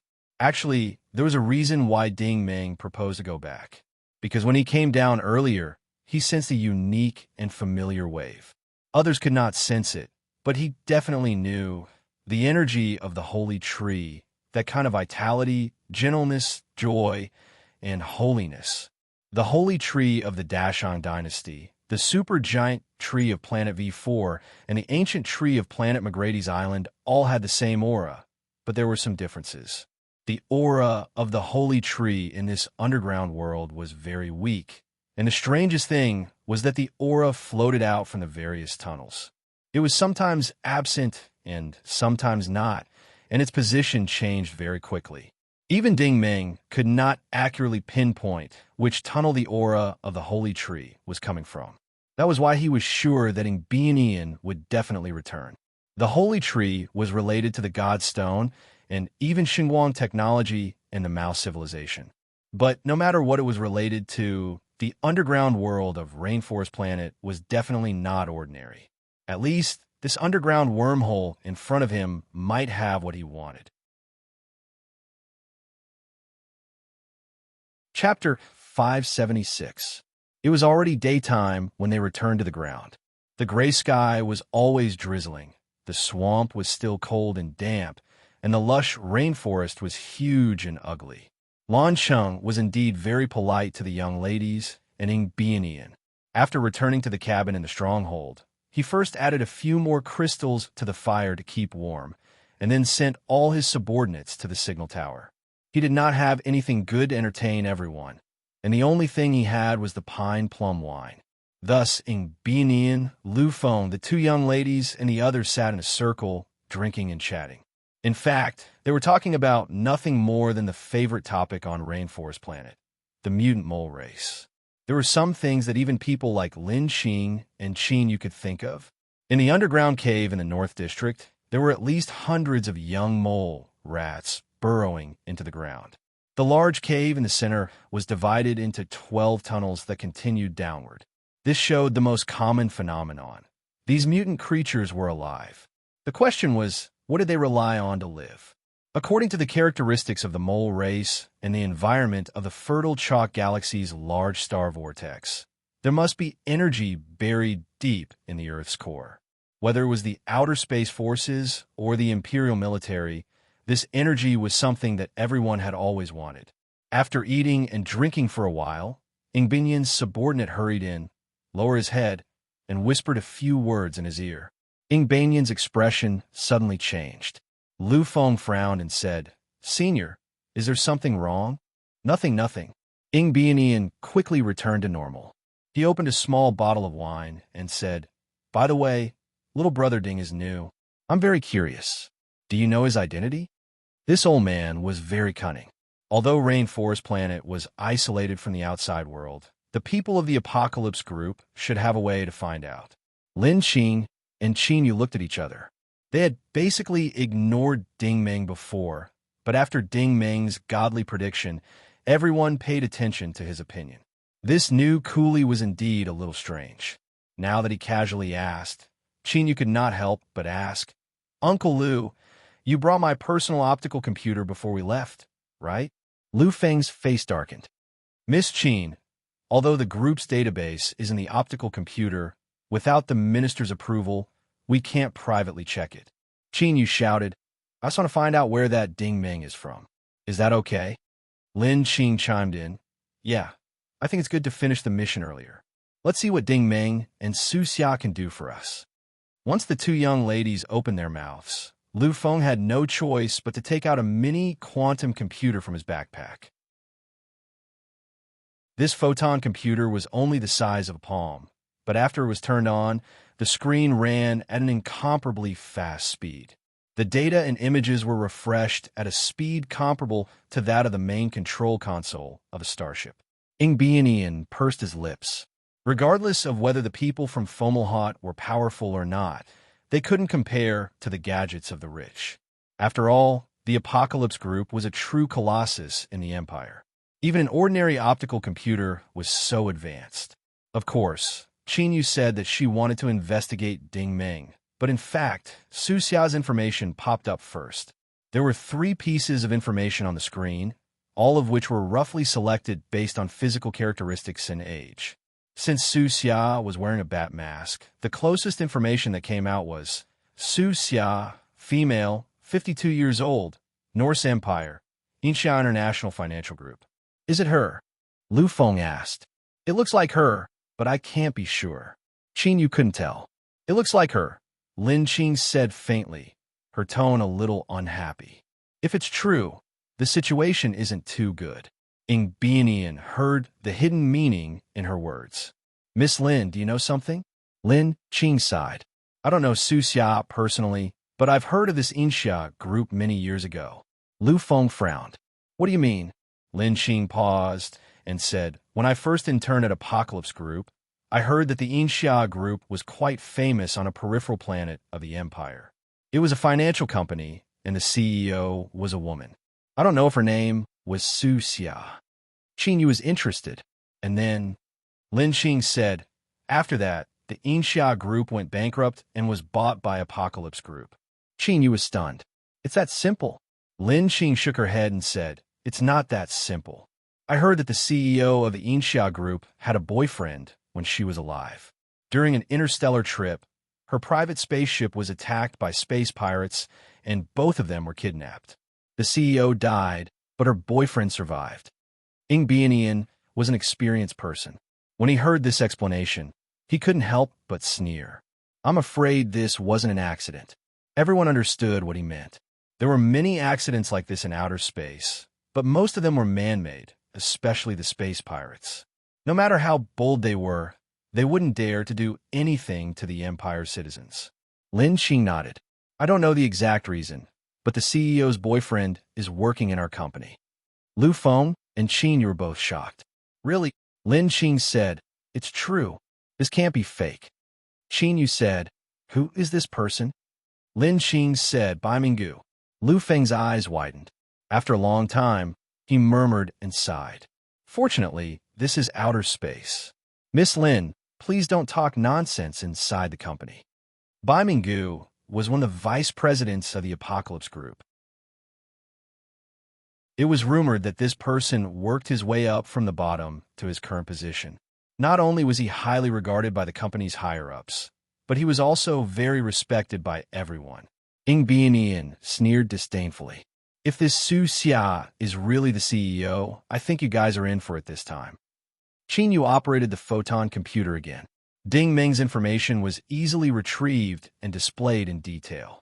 Ding Meng, male, age 21, star TT12, Jinfeng Oasis, Green Tarn Town, Autumn Tarn City, Jinfeng Oasis, studying at Autumn Tarn City Leaston College. He doesn't look like a student. Lu Feng stared at the photo on the screen. At that time, Ding Meng's face was still very young, but the Ding Meng on Yulin Planet was mature and steady. All right, you just said that the Inxia group is a group from a peripheral planet. Can you find out which planet it is from?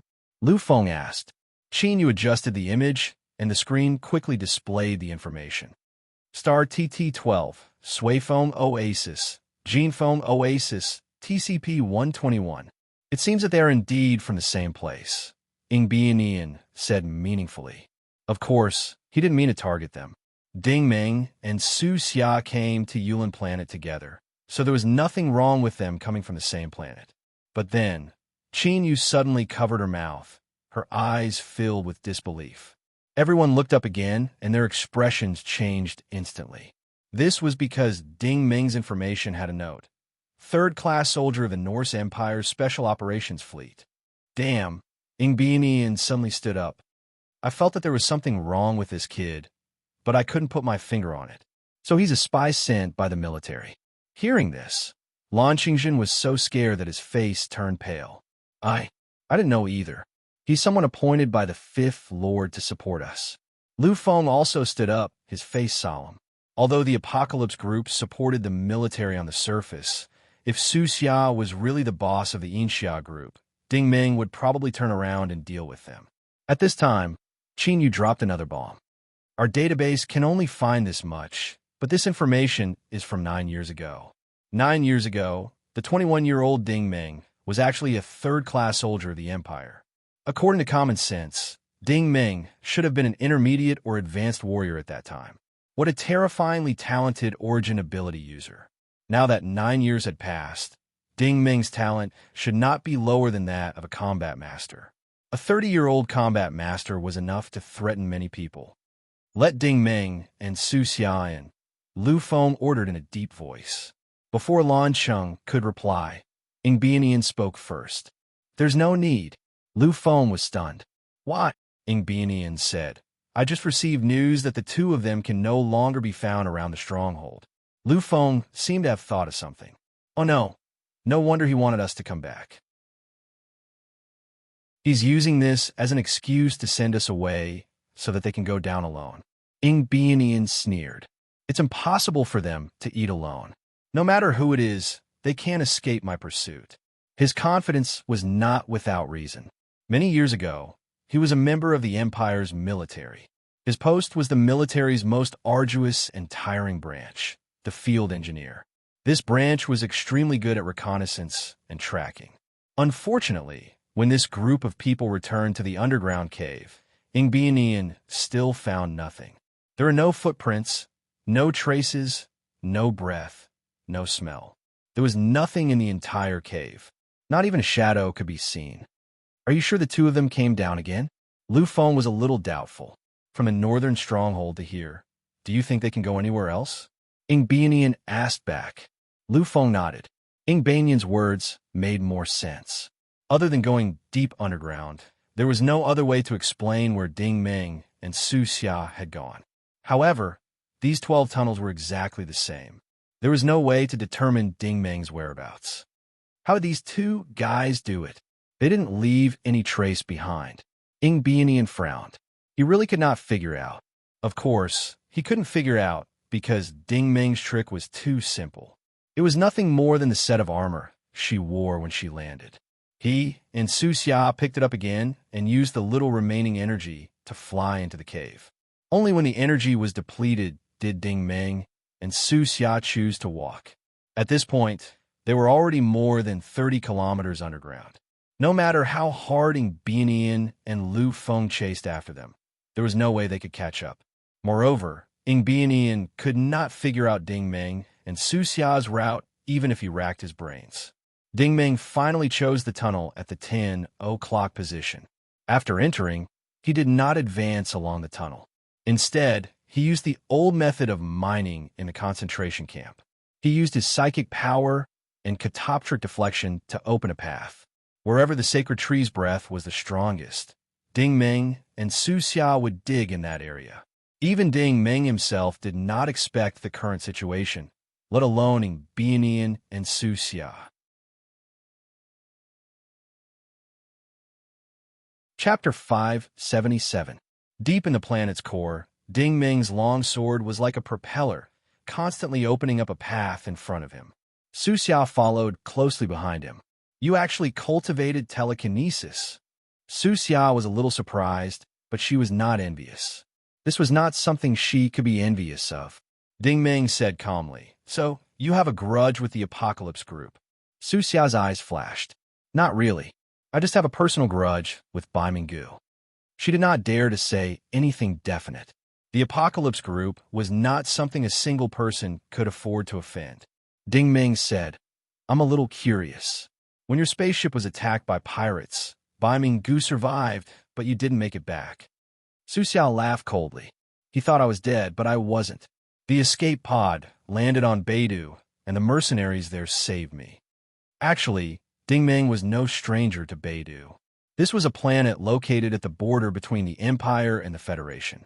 A large number of mercenaries, hunters, space forces, black market merchants, and slave traders from both countries gathered there. It was a typical chaotic planet, but the Empire and the Federation had always turned a blind eye to this planet because its geographical location was too dangerous. On one hand, it was the Empire and the Federation's early warning line. On the other hand, it was close to the fertile chalk system. It was a very good transit zone, and many shady business deals could be negotiated there.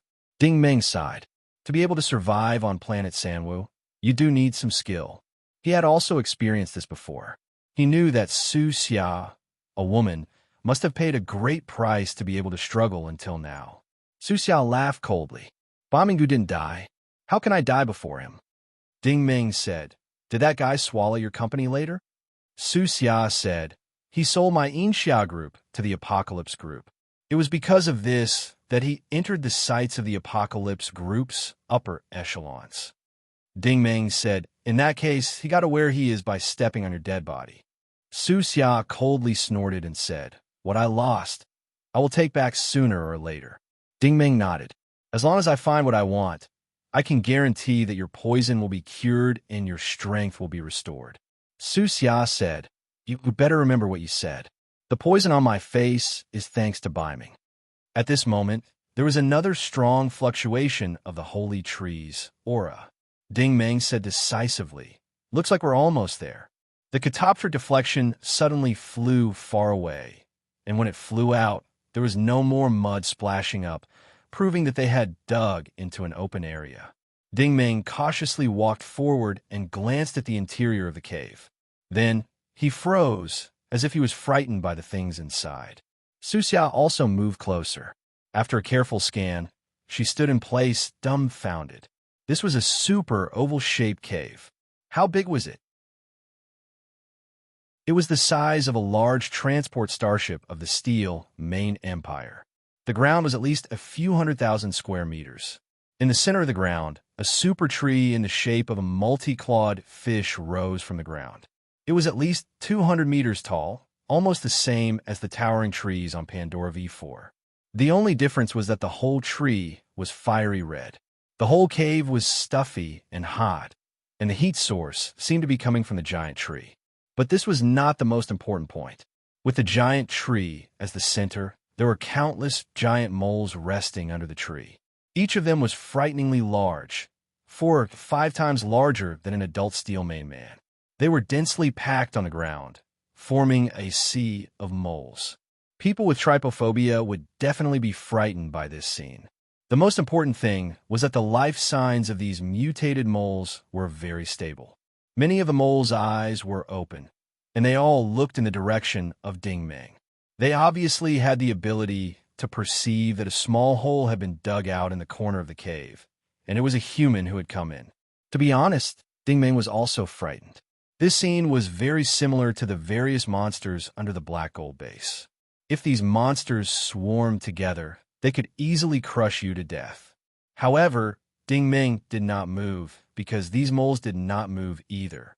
They just stared at Ding Meng and Su Xia. After a long time, Ding Meng took the first step forward slightly. As soon as he took the first step, many moles' eyes opened in the dark. They were green like willow, the wisps. The monsters opening their eyes was undoubtedly a warning. Ding Meng braced himself and took the second step. At this time, something strange finally happened. The entire sacred tree suddenly started to glow. After a slight shake, countless specks of light scattered like snowflakes. Ding Meng had also encountered this situation on planet V4.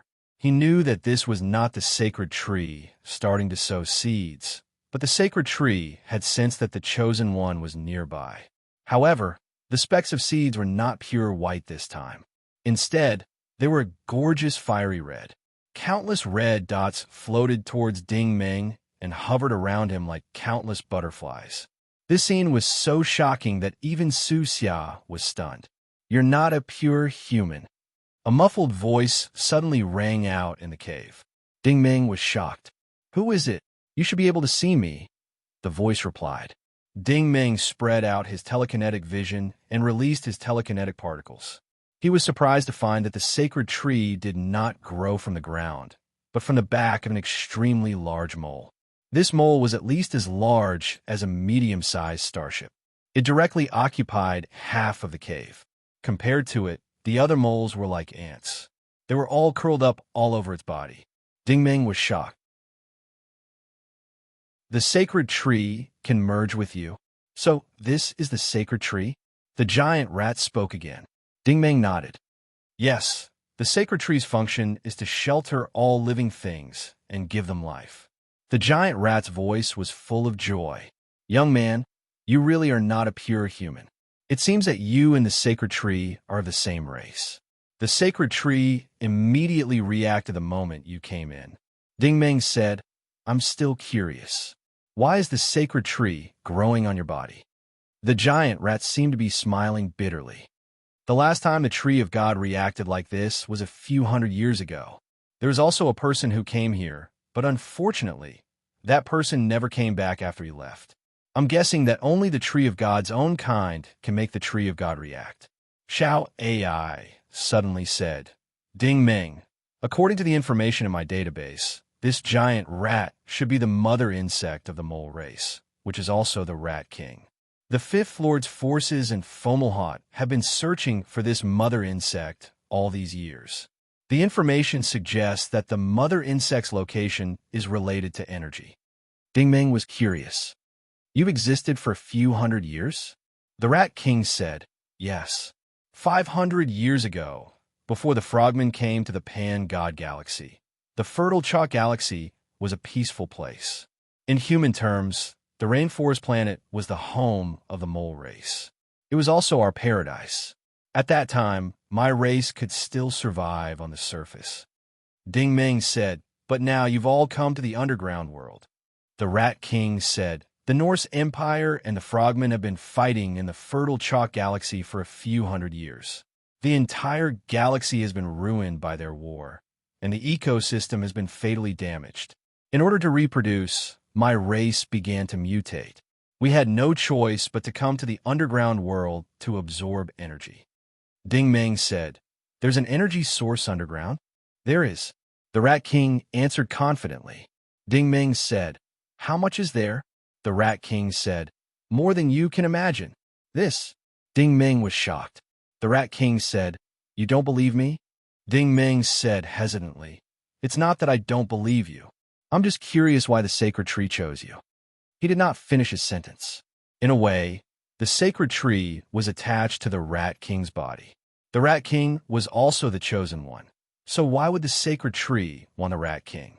The Rat King seemed to know what he was thinking and took the initiative to explain. More than 100 years ago, we excavated here and found the wreckage of a starship. I unearthed a magical sapling and discovered that this sapling could convert the energy in the wreckage into energy for my race to absorb. So I let it grow on my body. After a long time of production, I, the sacred tree, and the wreckage have become one. Ding Meng was flabbergasted when she heard this. How could this work? However, this also made sense because the sacred tree could grow in almost any environment. I understand now. You're providing protection and energy to your people?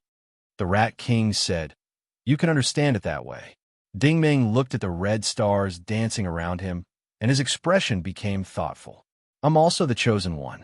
I wonder if the sacred tree has any hints? The Rat King murmured and sighed. You're of the same race as the Protoss. You found this place. This must be the will of God. Ding Meng said, do you believe in the existence of God in this world?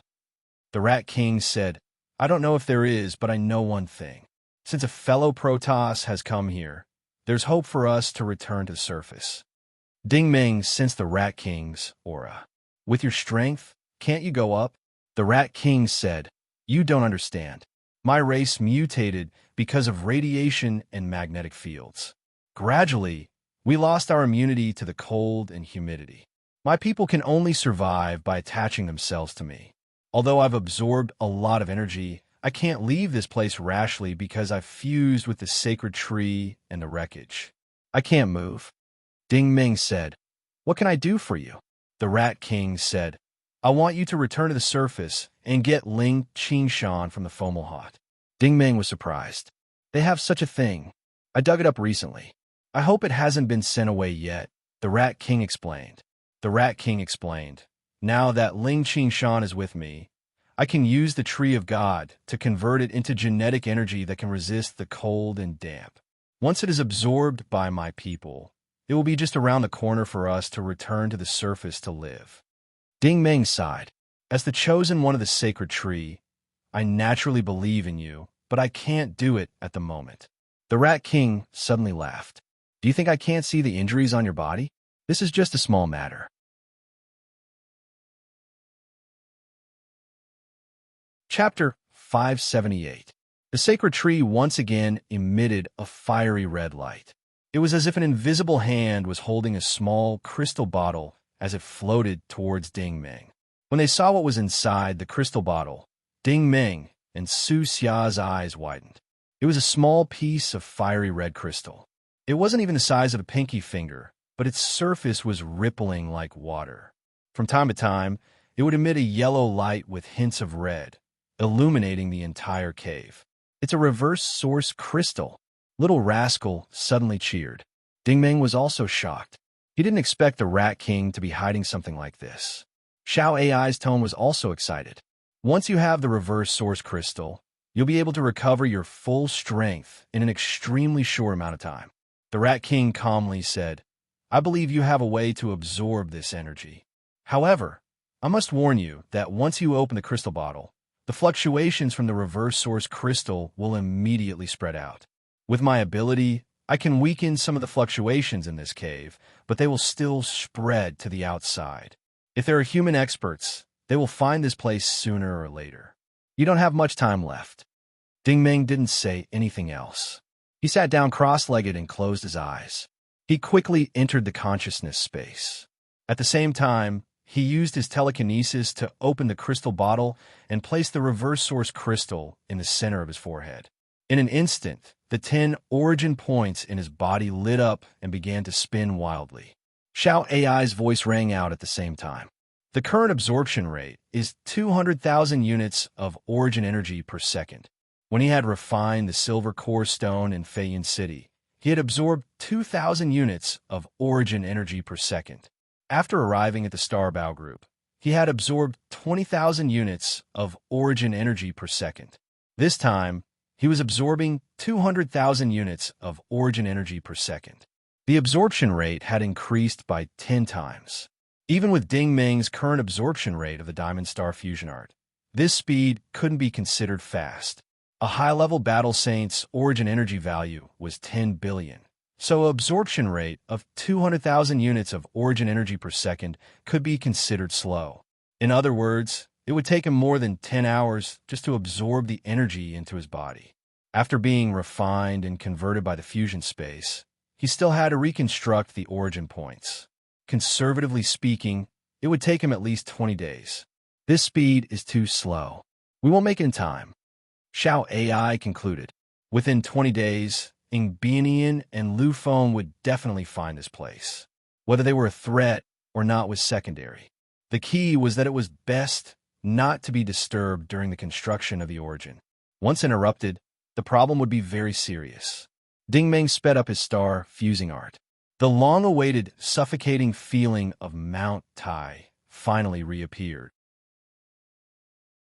But this time, he did not dare to be careless.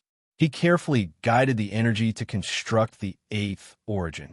Ding Meng could feel that the energy in this inverse source crystal couldn't be compared to the one he had absorbed from the Starbao Corporation. However, the absolute value of the energy was extremely shocking. Most importantly, the energy in this crystal was qualitatively different from the one he had absorbed from the Starbao Corporation. The Starbao Corporation's inverse source crystal had green life energy that could heal and recover, but this one was surging with violent heat energy. To put it simply, this was the purest essence of heat energy. It was very suitable for Ding Meng, who was a thermodynamic ability user, to cultivate. In Su Xia's eyes, Ding Meng's entire body was red, as if he was a burning man. Looking at his posture, she naturally knew that Ding Meng was cultivating at lightning speed. However, she still couldn't help but be envious of this. This kid could actually absorb energy without the need for a sensor pod.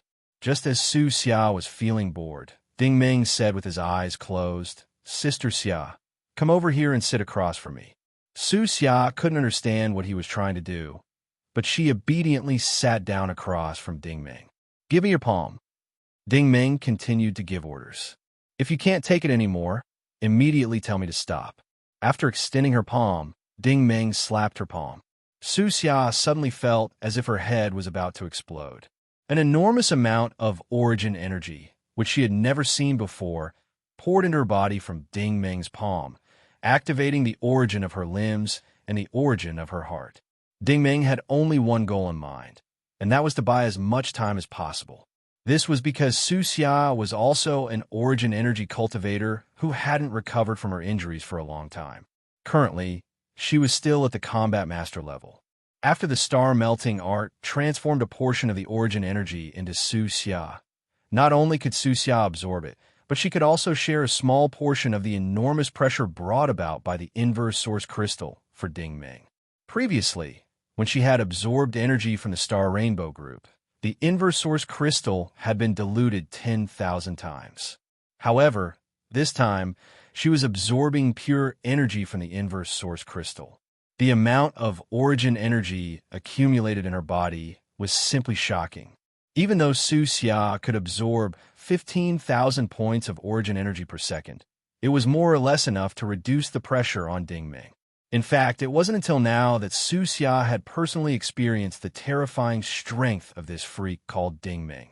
The origin of her limbs was completely restored at a geometrical speed, reactivating them one by one. The sound of the mirror strengthening was as dense as firecrackers. Her internal organs, in particular, were completely undergoing a complete transformation. For an origin energy cultivator who cultivated both the speed of light and biochemistry, the importance of the origin of the limbs lay in battle. The strengthening of the internal organs was the foundation of endurance. In Su Xia's consciousness, her strength had almost returned to the normal level of a warlord in a very short period of time. It should be known that this was a portion of Ding Ming's energy that had been diverted to her. Su Xia simply couldn't imagine what the situation on Ding Ming's side was like. She didn't dare to imagine it either. The legendary cultivation speed of a cheat couldn't be compared to this. In fact, this method of a high-level origin energy cultivator helping a low-level origin energy cultivator was the most direct. However, the problem was that which expert would be willing to selflessly give the energy that they had painstakingly absorbed to others?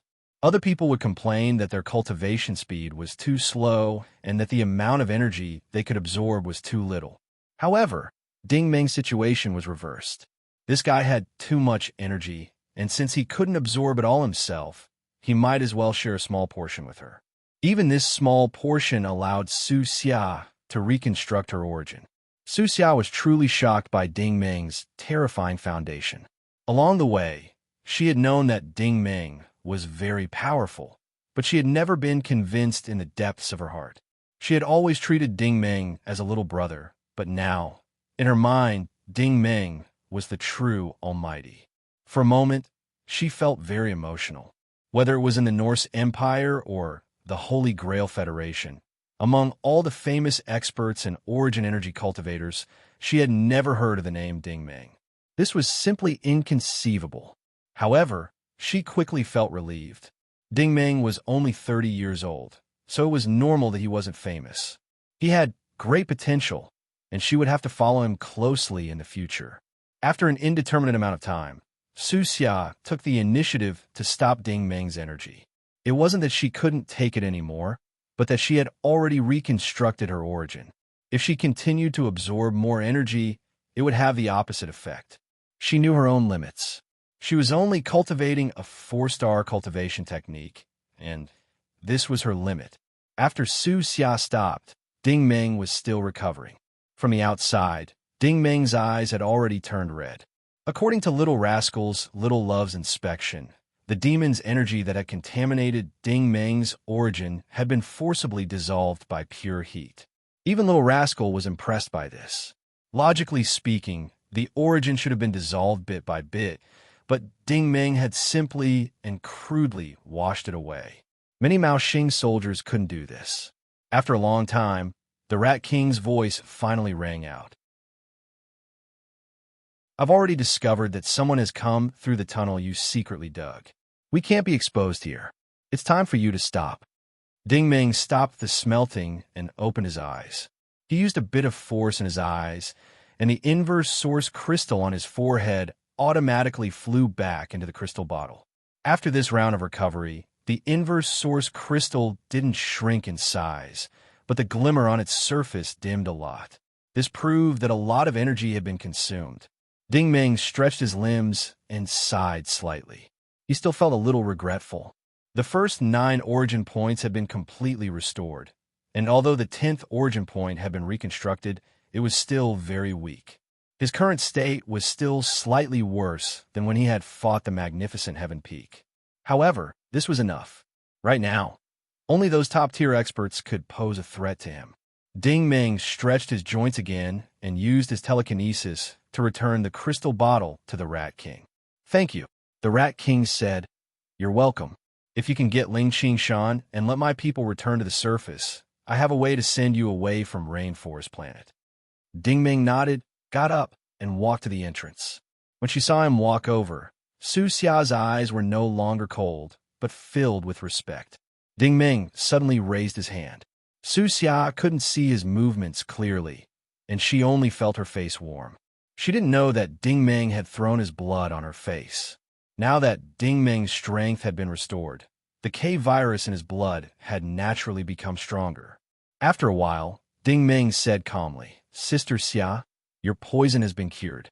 Your face should be restored. Su Xia nodded and slowly took off her bat mask. A soft and beautiful oval face immediately appeared in front of him. Su Xia reached out and touched her delicate skin. She wasn't too excited. She just nodded in satisfaction. Thank you, Ding Ming. If you need anything in the future, just tell me. Ding Ming said, you can still continue to break through. It would be best if you could awaken your telekinesis. That way, our chances of returning to the Empire will be greater. When she heard that she could still break through, Su Xia couldn't help but reveal an expression of ecstasy. Then I'll have to rely on Mr. Ding Ming in the future. A 52-year-old champion was considered someone with a lot of potential in the Empire, but Su Xia had only come into contact with origin energy on Beidou. Her starting point for cultivation was later than most people's, and her current state was already her limit. However, if Ding Ming said that she could break through, then she definitely could. She probably didn't care about what other people said, but once Ding Ming said it, she believed him without a doubt. She was so excited that she even changed the way she addressed him, even though she was older than Ding Ming by more than 20 years. Forget it. Just call me by my name in the future. Ding Ming had always treated others as equals. He didn't like to be addressed as such. Su Xia hurriedly nodded. All right, I'm a bit older than you, so I'll just call you little brother Ding Ming from now on. Ding Ming said, all right, now it's time to go and solve the problem. Su Xia put her mask back on and happily followed behind Ding Ming. She had only been cultivating for 9 days, but the increase in her strength was unimaginable to outsiders. Now that Ding Ming was her backer, no matter where he went, what she needed to do was to quickly follow him.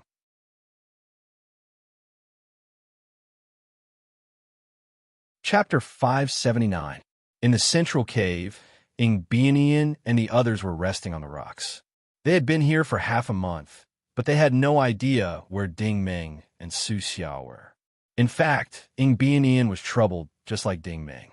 He could clearly feel the powerful energy fluctuations, but the fluctuations were erratic. They would appear at 12 o'clock and then at 4 o'clock. There was no pattern at all. The group did not dare to move forward rashly, but they were also reluctant to turn back, so they stayed here. Suddenly, their vision blurred. Ding Ming and Su Xia's figures appeared at the entrance of the tunnel at 10 o'clock like ghosts. Lu Feng and the others were shocked. The two had appeared without a sound, and they had not sensed them at all. Ingbianian looked at the two of them and said meaningfully, looks like you've gained a lot. He had a good eye. Although Ding Ming and Su Xia did not emit an obvious aura, they looked much better than before. They must have had a fortuitous encounter. Ding Ming said calmly, "You're going to be disappointed. We didn't gain anything." Ing Bianian laughed. "You're really not a good liar." Ding Ming said, "Since you think we've gained something, then go ahead and think so." Ing Bianian's expression changed. He said sternly, "Hand it over." Ding Ming frowned. "Hand what over?" Ing Bianian stared at him. "If you've dug up anything good, you'd better hand it over. You should know the rules of this place." Ding Ming could not help but laugh. "I'm curious. You're not blind. You should be able to see that we're not hiding anything on us." Ing Bianian suddenly turned his head and said, "Brother Liu, you're the ones who set the rules of the Northern Stronghold. What you do should be your business, right?" Lu Feng said with a sullen expression, "Senior, Brother Ding and Miss Su are the Fifth Lord's people after all. It's already ideal that we didn't get into a conflict with the people of Fomalhaut. The Northern District was, after all, the Fifth Lord's territory. Allowing the Fomalhaut members to come down was already a sign of respect. Could it be that you want me to attack these two?" He was also worried about the Apocalypse Group's position. Lin Xing and Qin Yu were here to find a route, not to get involved in their feud. He couldn't afford to offend Ing Bianian, but Su Xiao wasn't a pushover either. Ing Bianian smiled sinisterly. "All right, since none of you want to cooperate, I'll make you cooperate with me." After saying that, he waved his hand casually, and the three followers behind him immediately rushed out. Ding Ming sighed. "Sister Xia, I'll leave it to you." Su Xia understood. Dealing with these people in front of her was just Ding Ming testing her. Small matters didn't require Ding Ming's personal attention. Not only had she fully recovered her strength, but she had also made some progress. Her confidence had also skyrocketed. When the three followers rushed forward, Su Xia's figure was slightly blurry. Those with experience would know that this was the result of a light speed origin ability user's martial arts or speed. After a second, she would return to normal. However, the three people who rushed forward were sent flying. As for how Su Xia had attacked, with the strength of Lu Feng, Lan Cheng, and the others, they couldn't even see it, let alone see it. Ing Bianian looked at Su Xia with a cold smile. He had seen it clearly. Su Xia had used her extremely fast movement technique and speed to send out 3 hand blades in an instant. Each of her hand blades had accurately hit the center of their foreheads. His 3 subordinates directly fell to the ground and fainted. Half a month ago, Su Xia's strength definitely wasn't at this level.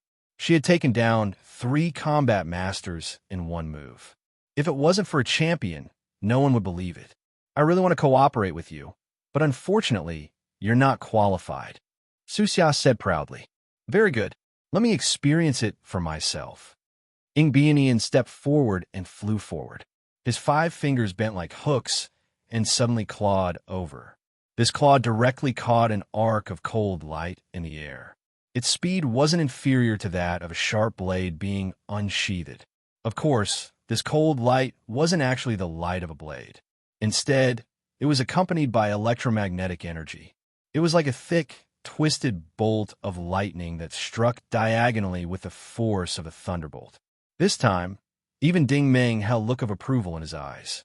These desperados who spent all their time in outer space were very different from the origin ability users of the Federal Empire. Everyone's origin ability was about the same, but people like Ing Bianian paid more attention to the practicality of their martial arts. Once he made a move, he didn't care about being flashy or beautiful. Instead, he wanted to kill with one move. Killing moves were never for others to see, and they weren't beautiful either. Seeing that the lightning was about to arrive, Su Xia also sent out a backhand blade. She was basically Ding Ming style. Face it head on. With a crisp ka sound, the lightning suddenly disappeared. The hand blade cut into Ing Bianian's bent fingers. Ing Bianian immediately felt his entire arm go numb. However, Su Xia also had the style of a woman who continuously changed the rhythm of her attacks. The next moment, Ing Bianian felt a stabbing pain in his lower back. This time, Su Xia had teleported behind him. When he turned around again, Su Xia's hand blade turned into an elbow and hit his nose head-on. From Ing Banyan's attack to Su Xia's elbow strike, the entire process was completed in the blink of an eye. The people around them couldn't see it all. Ing Banyan only felt that his face had suffered an earth-shattering blow. His whole head was buzzing, and his body became light as a feather.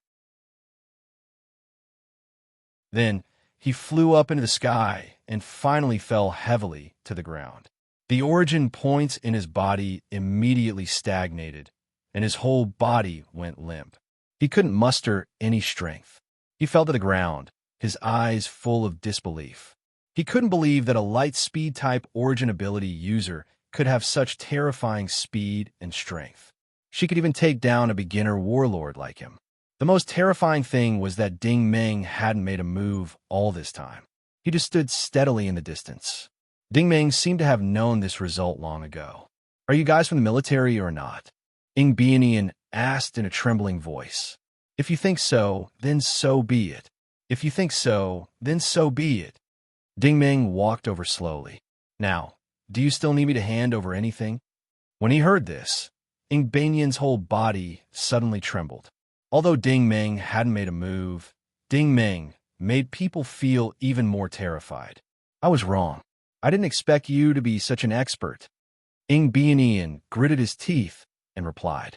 Ding Meng couldn't be bothered with him. "I heard that you guys recently found Ling Qingshan." Ing Banyan was stunned again. "What do you want?" Ding Meng smiled. "I'll let you go now. Go back and bring Ling Qingshan to me." Ing Banyan looked at Ding Meng in surprise. It was as if he was looking at a madman. This kid didn't kill him when there was such a good opportunity. He even wanted to let him go back and get Ling Qingshan. Was there something wrong with this kid's head? "You don't believe me?" Ding Meng looked at him with a smile that wasn't a smile. Ing Banyan got up and slowly walked backward. Ding Meng opened his mouth. "When you go back, tell your boss that Ling Qingshan wasn't my idea. It was the Fifth Lord's idea." When he said this, Lan Qing's expression changed. Ding Meng was using the tiger's skin as a banner. It was clearly his own idea, but he was actually blaming it on the Fifth Lord. Ing Banyan now understood how sinister Ding Meng was. This guy wanted to provoke a power struggle between Fomalhaut and the Fifth Lord. "In order to make your boss believe me, I'll make a mark for you." Ding Meng suddenly raised his hand. A visible but intangible air current blew towards Ing Banyan. Crack! Ing Banyan's right hand was cut off at the wrist. Blood spurted out like a sharp arrow. However, Ing Banyan was quite tough. He didn't cry out in pain, nor did he pick up his severed hand on the ground. He turned around and ran like crazy, afraid that Ding Meng would regret his decision if he ran all over the place. It wasn't until Ing Banyan ran far away that Ding Meng faced Lu Feng and the others. In Lu Feng's mind, Ding Meng should have a few tricks up his sleeve. However, he never expected Ding Meng and Su Xia to be so powerful. He didn't even know what was going on. Ing Banyan immediately knelt down and even lost a hand. Now that Ding Meng turned around, Lu Feng and Lan Cheng suddenly felt nervous. "Lin Qing and Qin, you were almost suffocating." The pressure of facing a powerful expert was too great. "How many people from the Apocalypse group came this time?" Ding Meng suddenly asked. Not many." Lu Feng was a little nervous. Su Xia said, "Are Gu Tianming, Cheng Zhongyu, and Lan Ling here?" When she suddenly said Gu Tianming's name, Lu Feng and the others felt that something was wrong. This Su Xia was probably the former CEO of the Yinxia group. Lu Feng swallowed and said with difficulty, "President, Gu didn't come, but Assistant Lan did." "Very good." Su Xia spat out these two words and didn't ask any more questions. Lan Ling was Gu Tianming's assistant. It would be the same if Gu Tianming wasn't here to deal with Lan Ling. Ding Meng said. "Then I'll have to trouble Brother Lu to take me to the headquarters of the Fifth Lord. Is that okay?" "Well." Lu Feng showed a hesitant expression. Lan Cheng took the initiative to explain, "Brother Ding, the headquarters of the Fifth Lord isn't somewhere we can go back whenever we want." Ding Meng said, "Do we have to gain something before we can go back?" Lan Cheng also showed a strange expression. "Not really. I've been here for almost 5 years. Sometimes, I can't go back to the real headquarters even if I find something good. Lu Feng said, yes, we didn't enter the real headquarters this time, and we didn't meet the Fifth Lord either. Ding Meng smiled. Interesting, but it doesn't matter. Now, take us back for where you came from. Qin, you couldn't help but say, but we haven't confirmed the real route to this place. There's no need to confirm it. Ding Meng interrupted her. Qin Yu was stunned. Why? Ding Meng said, even if you found the real route, what can you do? It's a dead end if you go down. Lin Qing's eyes flashed. You must have found the right route, right? Ding Meng said lightly. If you think you found it, then you found it. If you think you haven't, then you haven't found it. I wanted to go back now. Is there a problem? He said it casually, but his tone was unquestionable. Lin Qing didn't dare to ask any more questions. Lu Feng said, then when do we leave? Ding Meng said, now.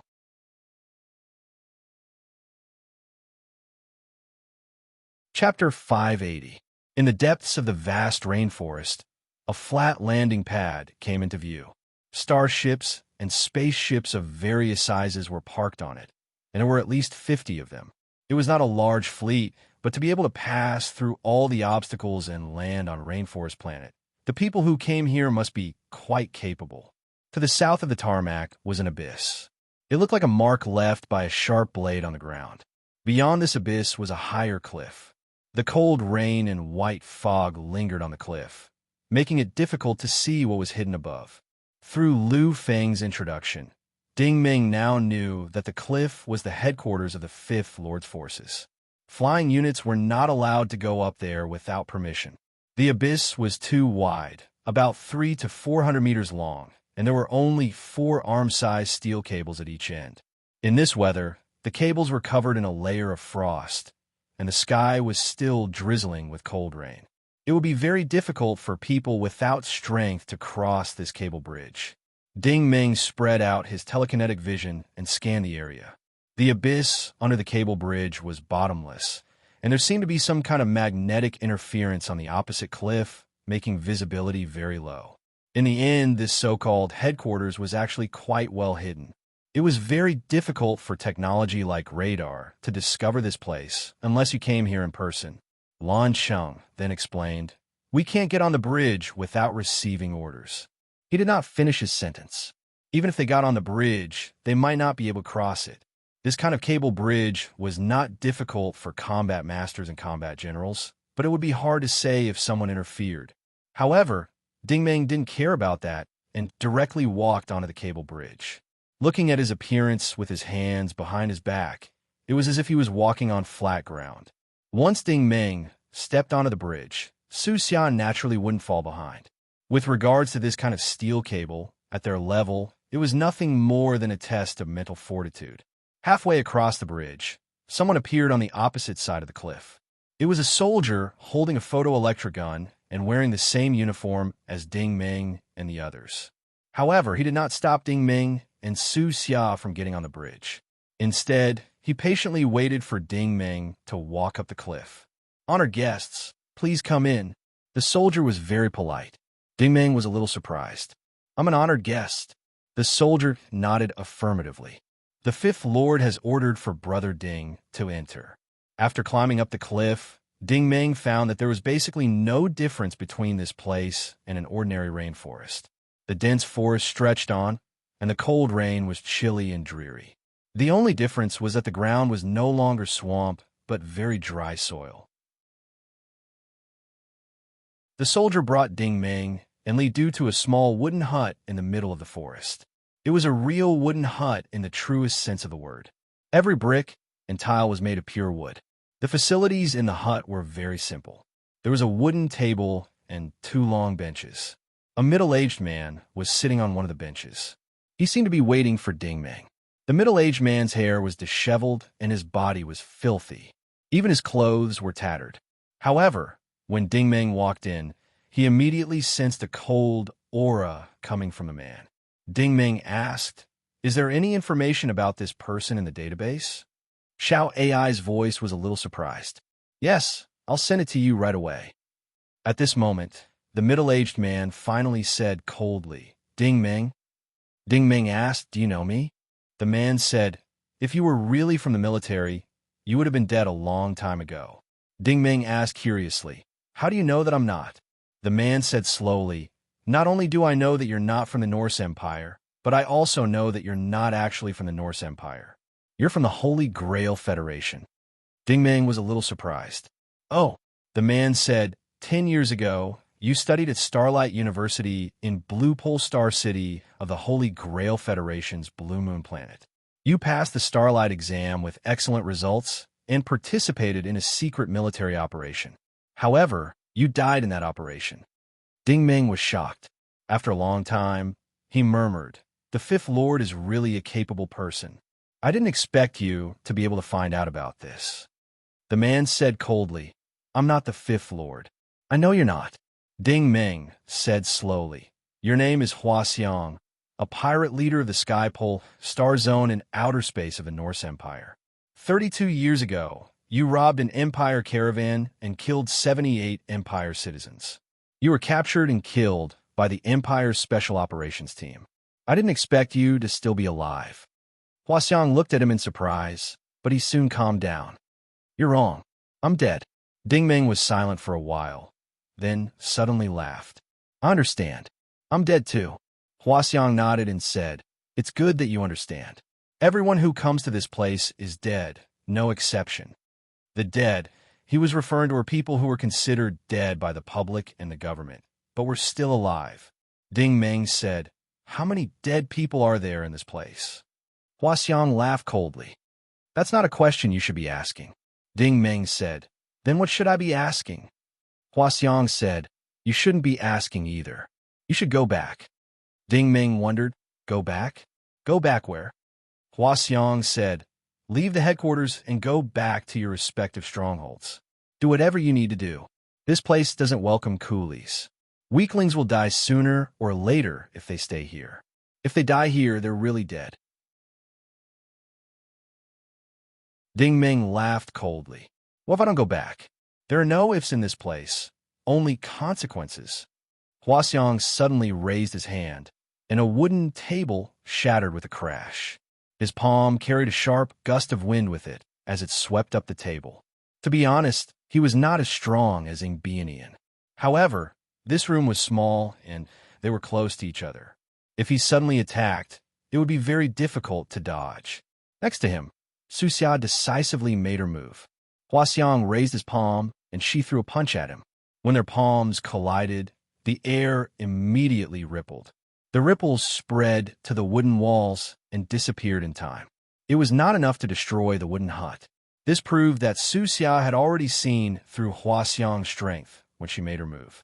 That was why she used the same amount of strength as him. "Since Mr. Ting is a guest of the Fifth Lord, you'd better be more polite," Suxia said coldly. From the beginning to the end, Ding Ming did not even move an inch. He just sat there calmly. Hua Xiong's pupils constricted. If he could not even deal with Ding Ming's entourage, then Ding Ming himself was out of the question. Ding Ming said calmly, "Do you still want me to go back now?" Hua Xiong suddenly stood up and gritted his teeth. "You do have a right to go in, but I still have to tell you that even if you can get past me, there's still a lot of difficult problems waiting for you. Today is Big Tiger's birthday. Someone will come to take you in later. You'd better rest here for now." Ding Ming said, "Who's Big Tiger?" Hua Xiong said, "Big Dragon, Big Tiger, and Big Wei are the three fierce generals under Widow's command. When the Fifth Lord is not around, Widow and the leader jointly preside over the overall situation here." Ding Ming smiled. "This place is quite interesting." Hua Xiong looked at him deeply. "You won't find it interesting later. You're on your own." After saying that, he turned and walked out of the room. Ding Ming did not stop him. He turned his head and asked, "You've been in outer space for many years. You should know a little about this place, right?" Suxia pondered and said, "Do you know about concentration camps?" Ding Ming said, "Like the Akashic Sodium concentration camp?" Suxia shook her head and said, "There are many kinds of concentration camps. Akashic Sodium concentration camp is for prisoners of war, but I've heard of the Blissful Island concentration camp a long time ago." "Blissful Island concentration camp?" Ding Ming frowned and said, "What kind of concentration camp is that?" Suxia said, Actually, I've been looking for this concentration camp all these years. Ding Meng was curious. Oh, Su Xia said, strictly speaking, the Blissful Island concentration camp should be renamed the Missing Persons concentration camp. Those who are thought to be dead or wanted criminals are usually taken in. What's the benefit of that? Ding Meng asked. Su Xia said, I've heard that a lot of people have completely changed their appearances and left with a different identity. Of course, the price to pay for this is very high. Besides, the master of the Blissful Island is not called the Fifth Lord. Ding Meng immediately realized that Su Xia must be regarded as a thorn in Bai Minggu's side. He must get rid of her as soon as possible. Therefore, if she wanted to cause trouble for Bai Minggu, she must not appear in the empire with her real identity. Now that Gu Bai Minggu was the vice president of the Apocalypse Group, once he found out that she was still alive, he would definitely have many ways to deal with her. Su Xia must have come to the Blissful Island in hopes of changing her appearance. Ding Meng wondered, can't the biochemical school's students practice techniques that can keep their appearance forever? This type of technique can also change their appearance and body, so that others can't tell. Su Xia said, I know about this, but there's a good thing about the Blissful Island concentration camp. As long as you can make a request to the master, as long as you can pay a high enough price, he will basically fulfill all your requests. Ding Meng was even more curious. There's such a thing? It seems that this Fifth Lord is not simple. After the two chatted for a while, the soldier knocked on the door and came in. Brother Ding, Mr. Daho's banquet will be held in the evening. I'm here to take you there. In the depths of the cold fog in the dense forest, an ancient-looking manor was built between a few big trees. If he hadn't seen it with his own eyes, Ding Meng would have thought that he had traveled back in time to the Shang Kingdom. The pavilion in front of him, with its waterside pavilions, bird song, and fragrance of flowers, was basically the same as General Tianqing's mansion in the past. Of course, there were still differences. At least the light source of this manor was electricity and crystal energy. At the moment, there were no less than 100 people gathered in the courtyard. All of them looked ferocious and repulsive. Before Ding Meng arrived, he could already feel a sharp and cold aura from afar. It was the same aura as Hua Xiang's. It was enough to show that these people had killed a lot of people. Ding Meng suddenly smiled. Since I'm here, there's no reason for me to go back. Besides, I think this place is not bad. Su Xia furrowed her brows. She could already smell a very strong fragrance coming from the courtyard.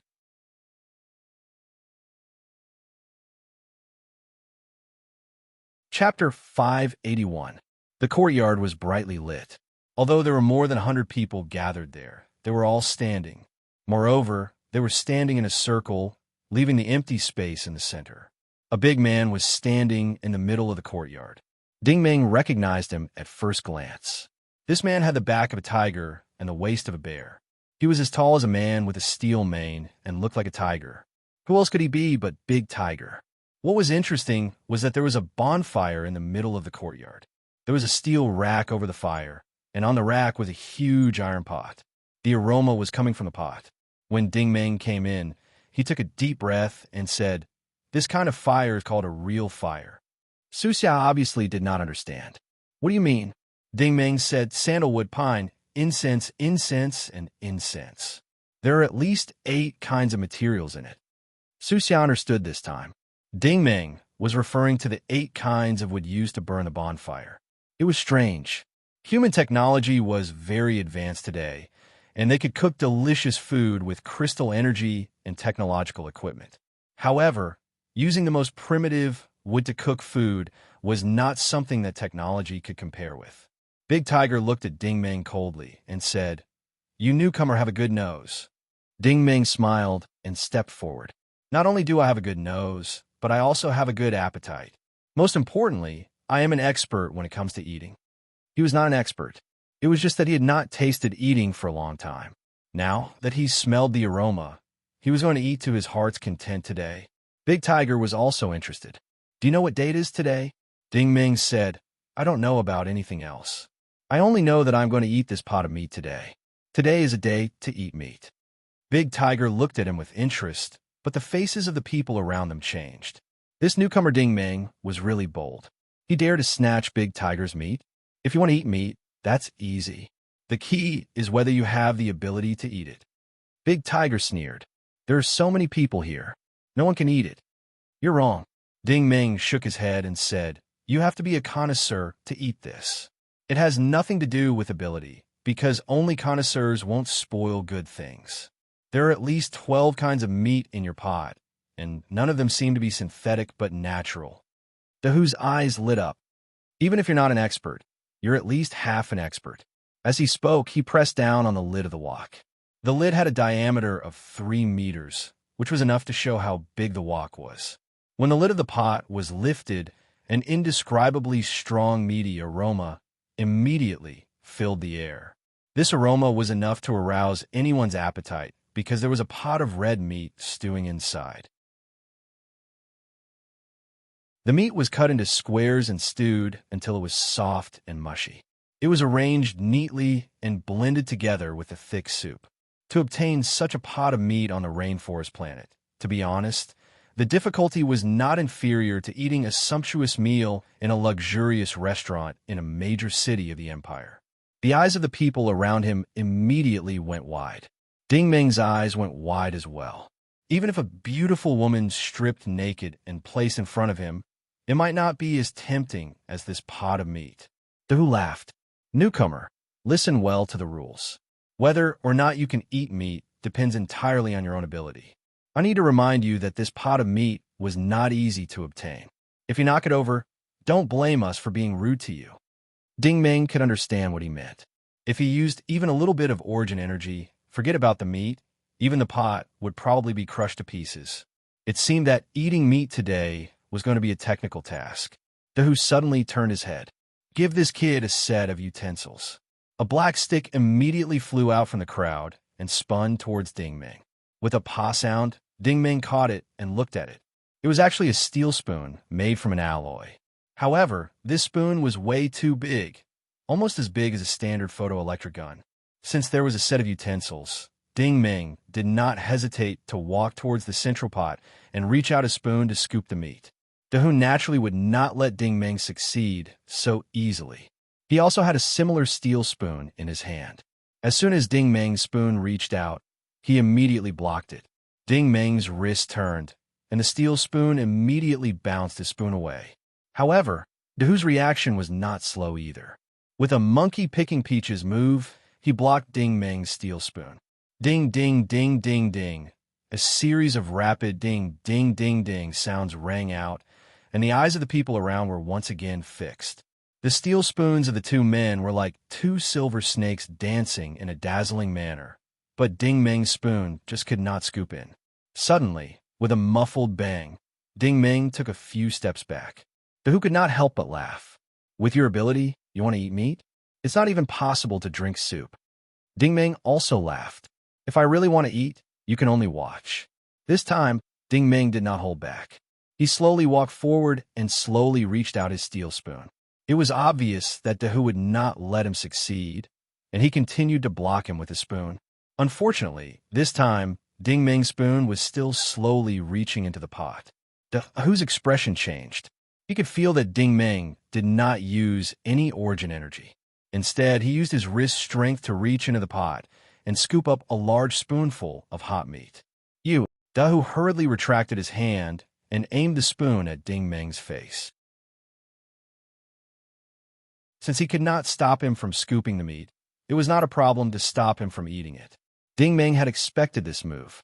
He retracted his hand that was scooping the meat and used his elbow to block Dahu's spoon. Another muffled bang sounded. This time, Dahu was shaken and slid backward. Before he could stand still, Ding Meng had already raised his head and swallowed the meat. This spoonful of meat was at least 5 or 6 pounds, and it was extremely hot. Ding Meng swallowed it in a few mouthfuls, and then he exhaled with satisfaction. Well, it's delicious. F***CK. Dahu was angry. It was not easy for him to get such a good pot of food for his birthday, but Ding Meng, a newcomer, had the first bite. It was a great shame. It was as if he had just received his bride and had not had time to marry her, but someone else had already taken the bridal chamber. This was intolerable. Seeing that Ding Meng's spoon was slowly moving toward the steel pot again, Dahu threw the spoon fiercely and then swept toward Ding Meng like a whirlwind. His train of thought was very good. The spoon that he threw out was infused with powerful origin energy from the hardness system. Its power was not inferior to a javelin in the slightest. Ding Meng would have to block this javelin first, and then he would have the opportunity to restrain Ding Meng. However, the idea was just the idea, and the reality was reality. Ding Meng used the same trick again. He raised his elbow and hit the spoon with a bang sound, and a magical scene appeared. The javelin that came with a fierce momentum actually turned around and flew back in the opposite direction. Dahu suddenly felt an even more amazing pressure coming toward him, but it was too late for him to withdraw his foot. He could only use his palms to meet the javelin head-on. Bang! There was a slight tremor in the air, and Dahu slid backward again. He had slid a distance of 6 or 7 meters earlier, but this time he slid a distance of more than 10 meters. After barely catching the spoon, Dahu found that his hands were trembling involuntarily.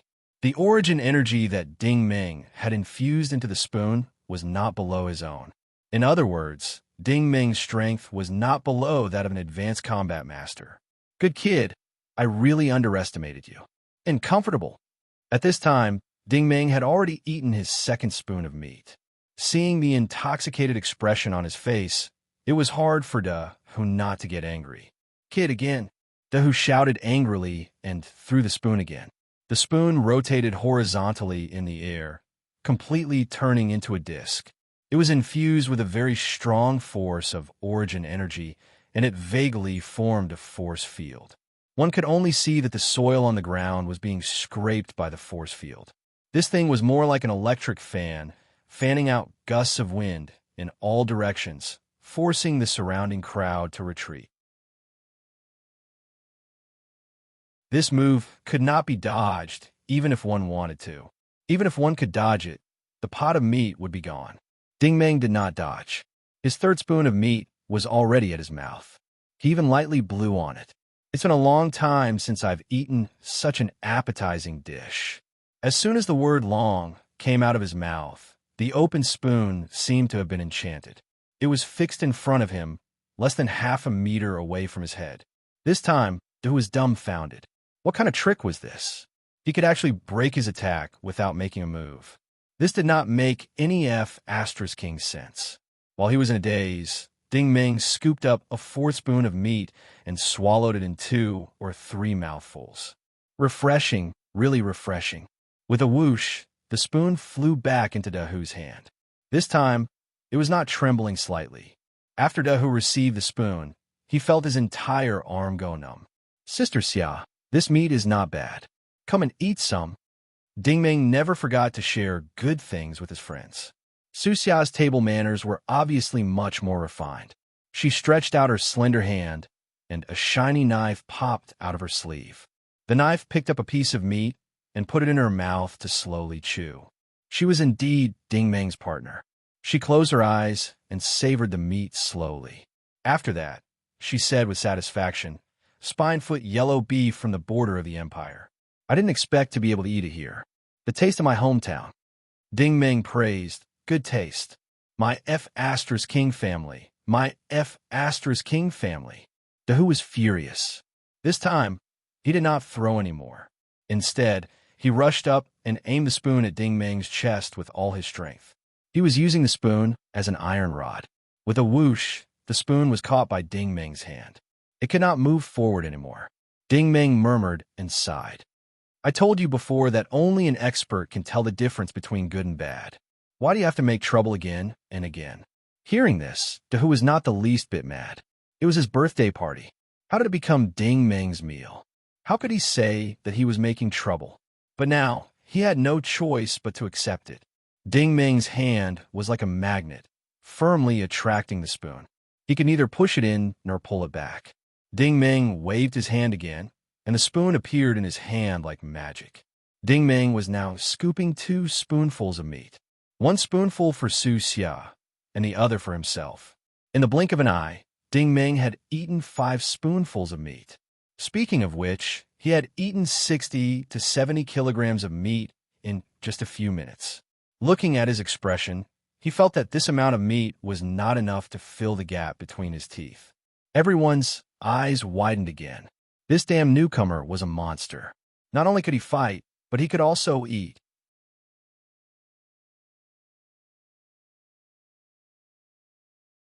Chapter 582. Big Tiger had failed to stop Ding Meng several times, so he did not dare to act rashly. He knew very well that he was no match for this newcomer. However, Ding Meng was too lazy to care about him. He ate the meat one spoonful at a time.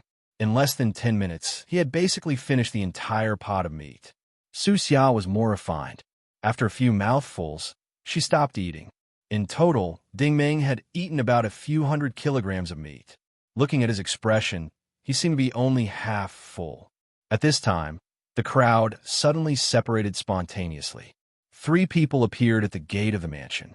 It was a group of 2 men and a woman. The 2 men's stature and appearance were similar to Big Tiger's. It was obvious that they were Long and Wei. In the middle of them was a young woman. She looked ordinary, but the way she walked was extraordinary. At a glance, one could tell that she was used to giving orders. She was obviously the widow of the 5th Lord's faction. Huaxiang had previously reminded him that when the 5th Lord was not around, the widow and the leader would be in charge of the overall situation. In fact, Ding Meng also knew that these people from outer space forces would not reveal their identities. They had always been referred to by their nicknames. The widow separated the crowd and walked forward. After looking at Ding Meng, she said lightly, "If you want to enter the headquarters, it's not enough to rely on your ability. You have to gain everyone's approval." Ding Meng said, "It seems that I still can't gain their approval." The widow said, "Do you think someone like you can gain their approval by stealing other people's food?" Ding Meng suddenly laughed. "It doesn't seem like I'm stealing. This meal was originally prepared for me." The widow narrowed her eyes. "You seem to be very confident." Ding Meng laughed. "Do you think I would dare to come up here if I didn't know?" The widow did not say anything else. She gently waved her hand. Long, Wei, and Hu were not far away, moved at the same time. This time, not only did the 3 of them activate their origin energy, but they also surrounded Ding Meng in a triangle. Ding Meng suddenly said, "You must be very strange." The widow frowned. "What's strange?" Ding Meng smiled. "I've eaten so much meat, and it's been so long. Why hasn't the poison in my body acted up yet?" As soon as he said this, the widow and the others were all shocked. Big Tiger's face turned ugly. "How did you know?" Ding Meng was too lazy to explain. He was not afraid of all kinds of poisons. When he smelled the fragrance outside the manor, Xiao AI had detected that the source of the smell contained a hidden toxin. Su Xia might not be able to detect it, but it was too difficult to hide it from Ding Meng. Ding Meng licked his lips and said, "I want to thank you for putting so much effort into setting up this feast at Hongmen. It wasn't easy to find this pot of meat. For the sake of this pot of meat, I won't argue with you." With a bang, Daowei's palm ignited with a flame of origin energy. It seemed that he was about to make a move. Ding Meng smiled disdainfully. Then, he slowly raised the steel ladle in his hand. Everyone's expression changed. The ladle, which was made of alloy material, slowly turned red as he poured his origin energy into it. Then it melted into molten steel and dripped to the ground drop by drop. Even though this group of people was very knowledgeable, they couldn't help but be shocked by Ding Meng. To be able to melt alloy meant that the temperature in his palm was at least tens of thousands of degrees. To be able to cultivate his thermal energy to such a level, he was at least an advanced warlord. To put it bluntly, if everyone present attacked Ding Meng together, the result would be that everyone would die. It would probably only take a second. The widow's face turned a little pale. An expert like Ding Meng was really rare in her life. Fortunately, the 5th Lord had given her an order. She calmed herself down and said in a deep voice, "Please, please?" Ding Meng was a little surprised. The widow gestured with her hand. "The 5th Lord has given the order. Please come in." Ding Meng smiled. He knew that things weren't as simple as they seemed. He had a feeling that from the moment he entered the courtyard, everything was targeted at him. The person behind all of this seemed to be very familiar with him. Ding Meng would never have guessed that the hall on the first floor of the manor was actually a control center with very modern equipment. It was a little similar to the bridge of a starship. The room, which was less than 500 square meters, was densely covered with screens of various sizes. All the major consoles were operating in an orderly manner. The situation of the Fifth Lord strongholds could be seen on many of the screens. This headquarters, from the tarmac to the courtyard, was completely under strict surveillance. However, there was something strange about it. The big screen in the center of the control center and some of the main system screens were all locked. There was only one image displayed on it. It was a magnified image of a green blade of grass. With a blade of grass as the center, it was surrounded by densely packed grass. At first glance, it looked very beautiful, but after looking at it for a long time, it felt very strange. Ding Meng had seen many control centers before, but no matter what was displayed on the screen, there was no such ordinary static image. It seemed to be some kind of unique symbol. Under the big screen of the control center, there was a person sitting quietly in the commander's chair. He was staring at the symbol in a daze. Ding Meng naturally sensed his presence when he came in. "You're the Fifth Lord?" "Long time no see, Ding Meng." The voice that answered him was a woman's voice, and the voice sounded very familiar. The chair turned, and the person in the seat stood up. She was wearing a black business suit and a pair of high heels. Her body was curvaceous, and there was a layer of light makeup on her oval-shaped face. Her black hair was tied up behind her head, and the sunglasses on her nose covered half of her face. Ding Meng stared at her. This image was very familiar. "I died in the black gold base. Is that what they told you?" The woman slowly stood up and took off her sunglasses, revealing a cold face. You're still alive?" Ding Meng was shocked. This person was none other than the person that he had killed in the underground mine of the Black Gold Base, Julie. Julie was still the same as she was 10 years ago. She was cold and expressionless. "Back then, I thought I was dead. You didn't expect me to survive, did you?" Ding Meng wanted to say something, but he was at a loss for words. Julie seemed to know what he wanted to ask, so she took the initiative to say, "Actually, you don't have to be surprised. This world is big and full of wonders. Back then, you all thought I was dead, but I survived. Back then, we also thought it was impossible for you to escape from the Dead Silent Planet, but you still managed to escape. Isn't this Murphy's Law? The more you think it's impossible, the more likely it is to happen." Ding Meng was speechless. He took a deep breath and said with a bitter smile, "Yes, you're right. I really didn't expect you to survive that terrible disaster. It's a miracle." Julie said, "Although my physical body died, my spiritual body was not damaged." Ding Meng was silent, and then he looked at her body. "But this doesn't seem to be your physical body." Julie suddenly showed a strange smile. With the current level of technology, it's not difficult to recreate an identical physical body. It was indeed not difficult, but the difficult part was genetic cloning. Cloning was a huge controversy in the Federal Empire. It was against human ethics, and also related to the future of mankind. However, it was not controversial to the outer space forces. Ding Meng seemed to understand something. Before Julie went to the Black Gold Base, she must have already cloned her body.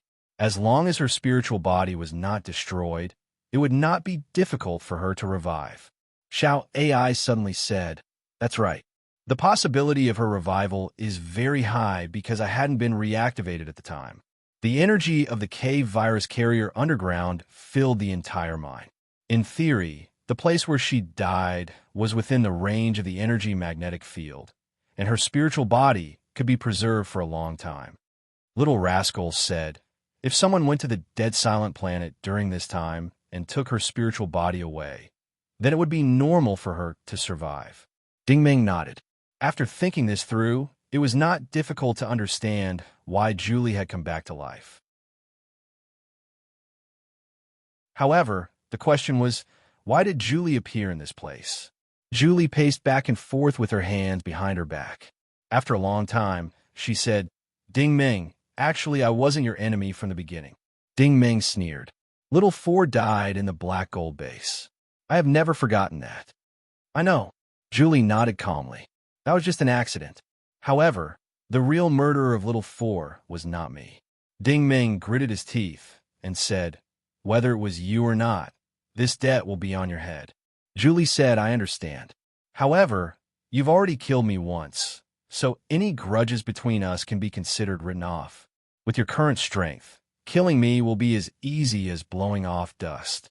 Of course, if you really want to do it, I have nothing to say. You can do it now. Ding Ming sensed that Julie had only been an Origin energy user back then.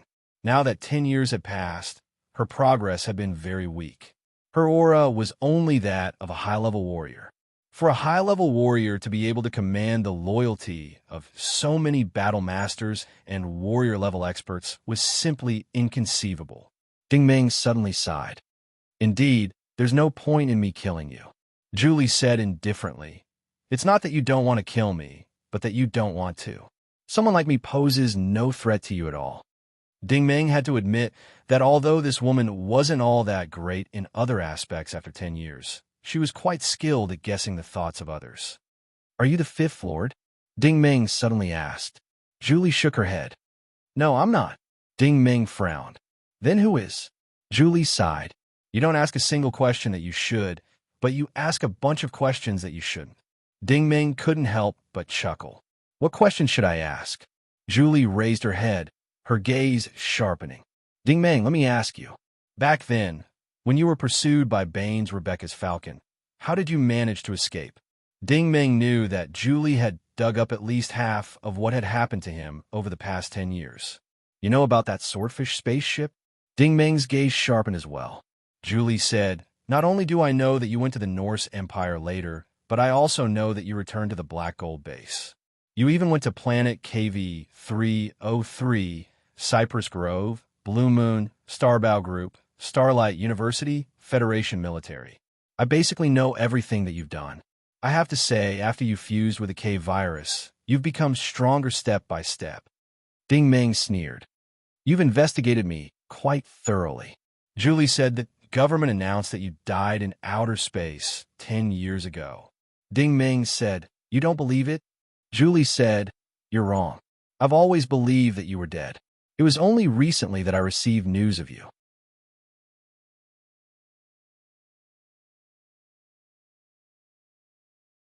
Chapter 583.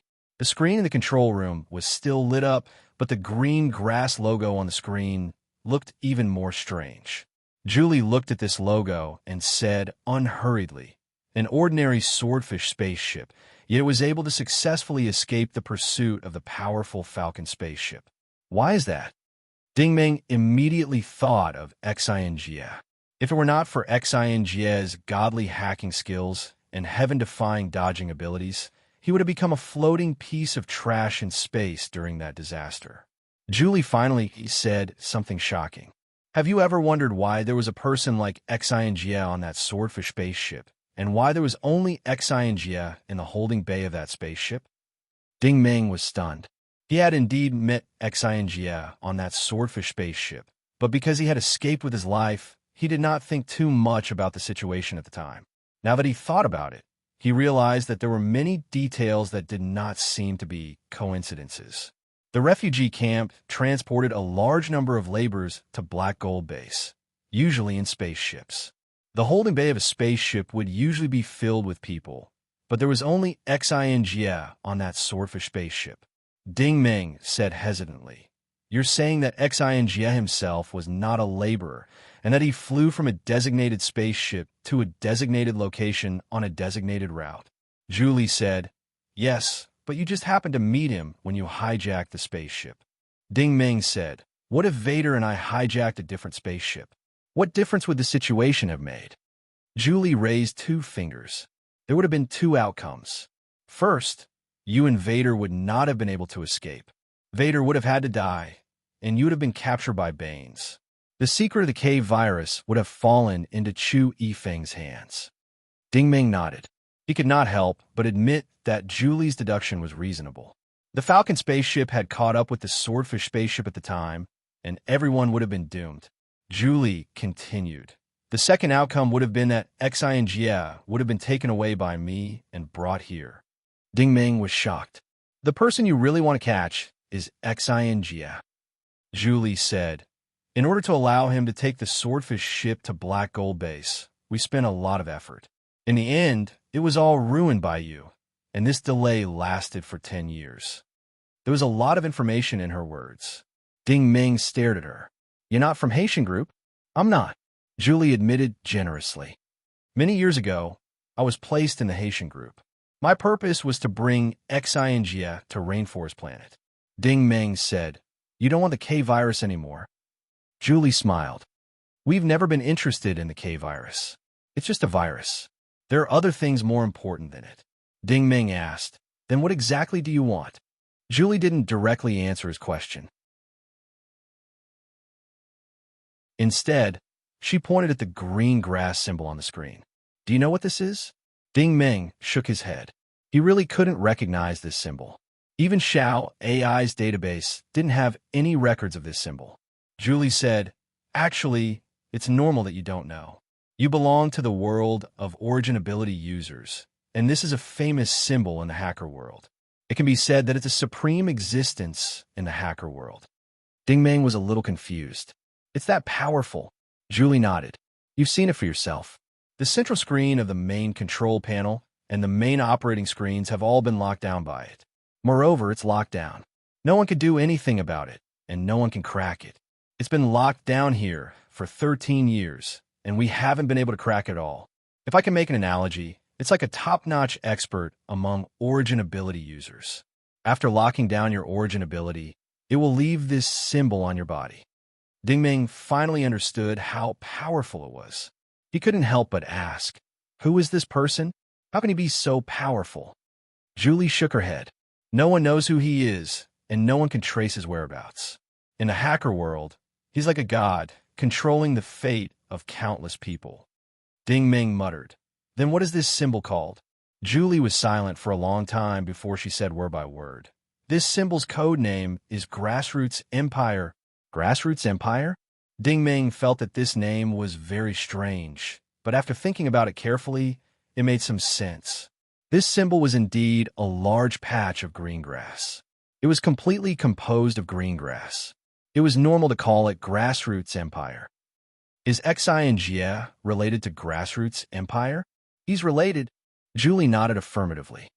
As for what kind of relationship they have, we don't know. We only know that he's related to Grassroots Empire. If we invite Xinjia, there's no doubt that there's hope to lift this lock. Ding Ming smiled bitterly. In the end, it seems like I'm the one who ruined your big plan? Julie said. That's the truth.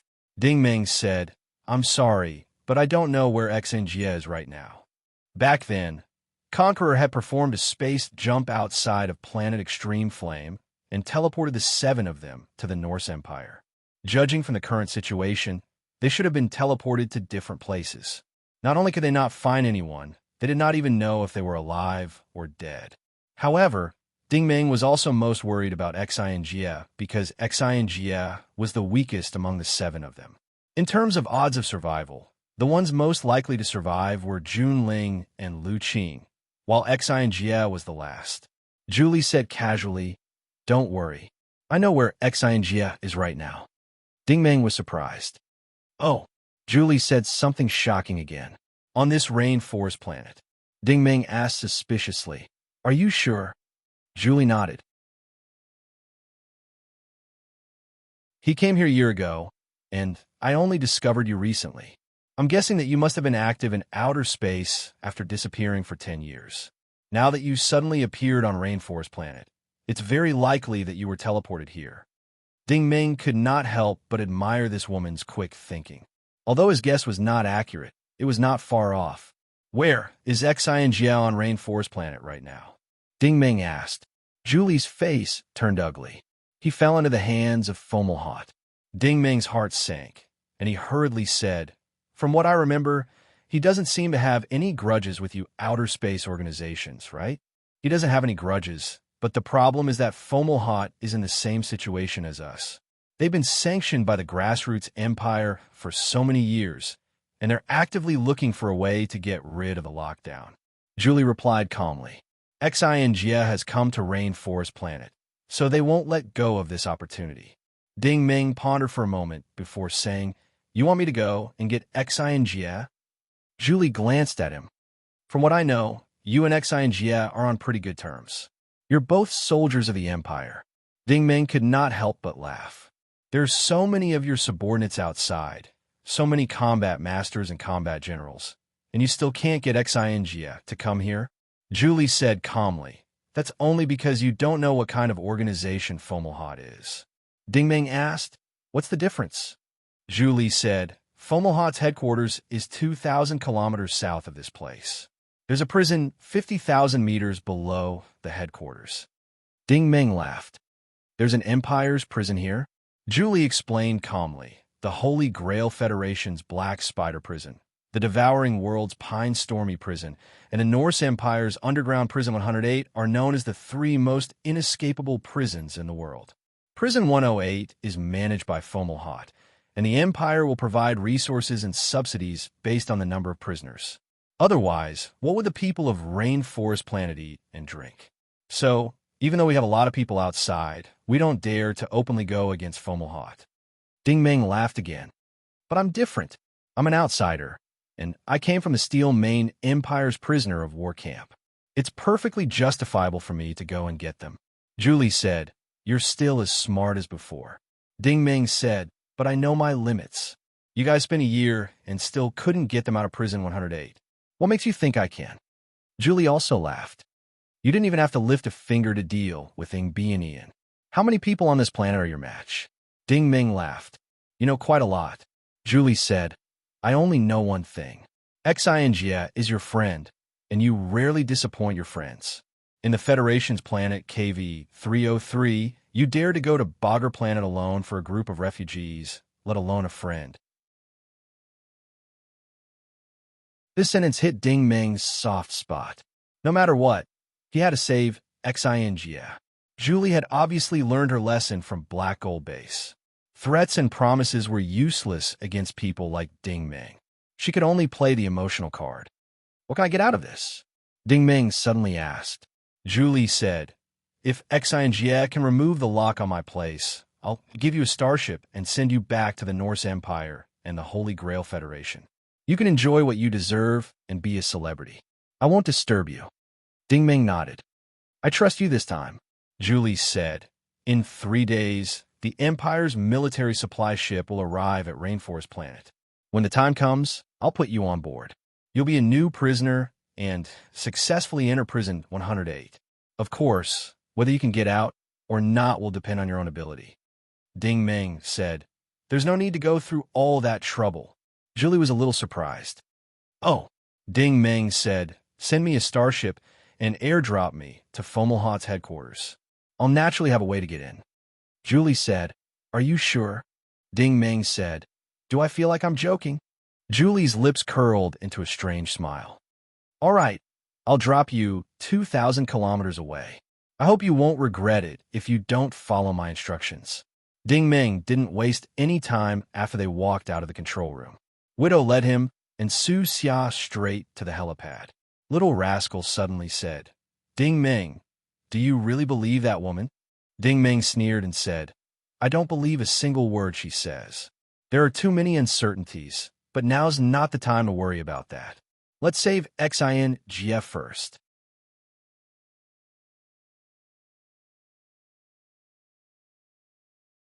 Chapter 584.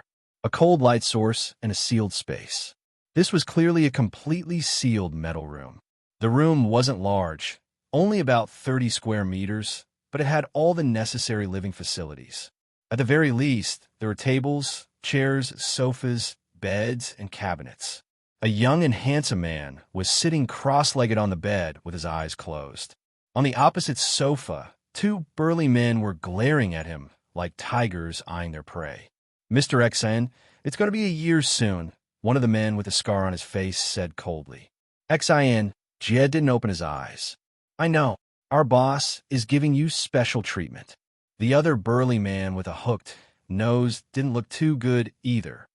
"In Fomalhaut Prison, your room is the only room with special treatment for prisoners." Xin Jie suddenly laughed. But the question is, what crime did I commit? The scarred man sighed and said, Mr. Xan, in fact, for you, this is something that you can easily do. Why don't you do it? Xing opened his eyes. No one can unravel Lord Grassroot's Empire's lock-on program. The scarred man smiled darkly. Mr. Xing, you're too humble. We've investigated very clearly. You've been in close contact with the Grassroots Empire on the Darknet for many years. Looking at you, you're only about 40 years old. In the Federal Empire, who in their 40s can reach the level of a data master? Xing laughed. How can that prove anything? The hooked nose said sternly, Enough. Bossian only gave you 1 year. You have to remove it even if you don't want to. Otherwise, you're dead. We don't care if we kill another data master. If you don't want to cooperate, then you're no different from a dead man. Xing couldn't be bothered to say anything more. He simply closed his eyes and rested. The scarred man and the hooked nose looked at each other. The meaning in their eyes was obvious. Since the last grace period was over, then do as Bossian said and kill Xing. With a ka sound, a sharp blade popped out of the hooked nose's sleeve. He slowly got up and walked to the other side. Seeing Xing remain motionless, the hook-nosed man couldn't help but sneer. Boy, you're quite calm. If you have any last wishes before you die, you might as well tell us. It's not impossible to leave your corpse intact. If you change your mind now, it's not too late. Xing suddenly smiled again. This time, the expression on his face was chic and strange. It was his unique smile. According to my calculations, you have 3 minutes left. The hook-nosed man and the scarred man were stunned at the same time. What did that mean? Xing smiled and said, According to my calculations, there's an 6% chance that you will die in this cell. This will happen in 3 minutes. The hook-nosed man and the scar-faced man burst into laughter. The hook-nosed man stepped forward with a sinister grin. I've seen a lot of people who are about to die, but I've rarely met someone like you who has no capital but still insists on speaking tough words. Xing smiled and said, You'll meet him soon. As soon as he said that, the light in the room suddenly turned red, flashing rhythmically. At the same time, there was a loud, buzzing sound. The system's voice actually sounded at this time. All members, please pay attention. A suspicious unit has been detected entering prison 108. How many years had it been since this alarm sounded? The scar-faced man and the hook-nosed man wondered if their ears were playing tricks on them. Prison 108, which was guarded to the point where even mosquitoes couldn't fly in, had actually been broken in. For a moment, the two men's eyes turned to Xing. Could it be this kid's doing? Turn off the closed-circuit system in this room, cut off the connection to the mainframe system, and keep an eye on him. The scar-faced man reacted quickly. His intuition told him that the intruder was most likely related to Xing. If they cut off the surveillance and control now, no one would be able to open this cell. It wouldn't be too late to restore the connection after the intruder was captured alive. However, although the idea was good, they never imagined that the intruder would be so direct and violent. With a muffled bang, the alloy door of the room seemed to have received a heavy blow from the outside. A large piece of the blue door panel immediately protruded. The scar-faced man and the hook-nosed man looked at each other again. This time, their eyes were full of shock. This was a steel door made of 128 yuan alloy. What kind of thing could make it bulge out from the impact? The two men were still in shock when the door made another muffled bang. The protruding piece was completely deformed, like a round bun. Be careful, the scar-faced man said decisively. There was no need for his reminder. The hook-nosed man had already retreated to the side of the bed. Boom! The alloy door couldn't withstand the heavy blow from the outside and collapsed directly. A man and a woman walked in through the smoke and dust that filled the air. Xing's lips curled into a gentle smile because he saw Ding Meng again. Who is it? The hook-nosed man shouted sternly. Ding Meng completely ignored his existence. He took the initiative to step forward and sighed. Fortunately, it's better this time than last time. Your limbs are still intact. Xing smiled. The boss of this place is quite smart. He didn't touch me. Ding Meng also smiled. Then I'll give him some face and not cause trouble for him. Every time the two of them met, they would talk and laugh, calm and collected. This made the two men who were being ignored feel extremely embarrassed. The hook-nosed man didn't waste any time. He suddenly rushed forward, and the wrist blade in his hand immediately slashed out with a cold glint. Unfortunately, this cold glint died prematurely.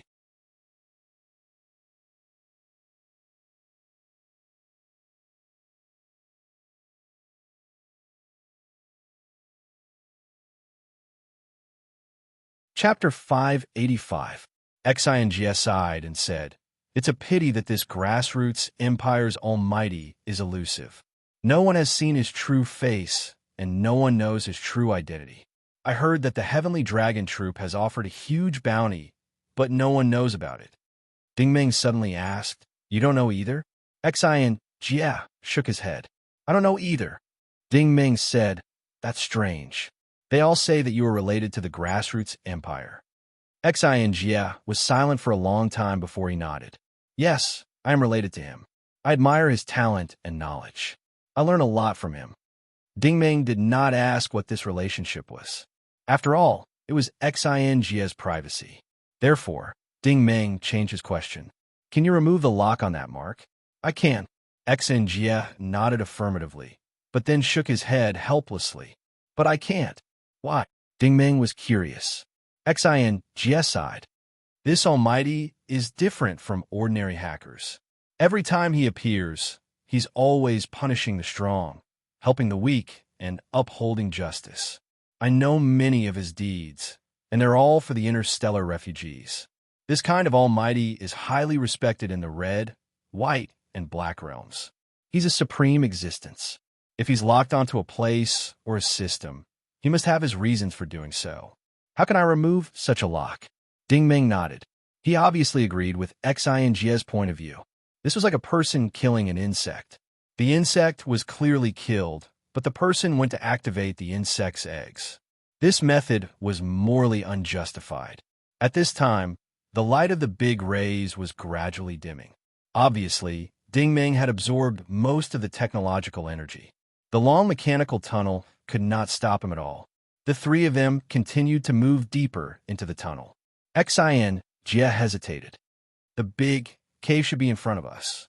The so-called big cave was a primitive cave. It was very large, and the center was a flat area. It was used by the prisoners as a lookout. Of course, at this time, there would be no other prisoners present. Ding Meng smiled. "If I'm not wrong, there should be robot guards in front. Sister Xia, please take care of Xing." In his telekinesis vision, the hemispherical cave had a diameter of 1,000 meters. A simple control room was embedded in the center of the top of the cave. The floor of the control room was made of movable steel plates. Only when the steel plates were opened and a steel cable hundreds of meters long was lowered, the people above could come down to the ground. In other words, if the people on the ground wanted to go up, they had to use this steel cable. This device was indeed primitive, but it was precisely because of its primitive nature that it was difficult for prisoners in the detention area to escape. If it was replaced with something on the elevator, it would undoubtedly increase the difficulty of guarding.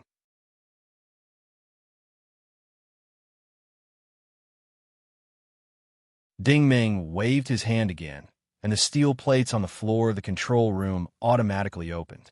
The steel cables were instantly lowered to the ground under the force of his telekinesis. "Wait for me here.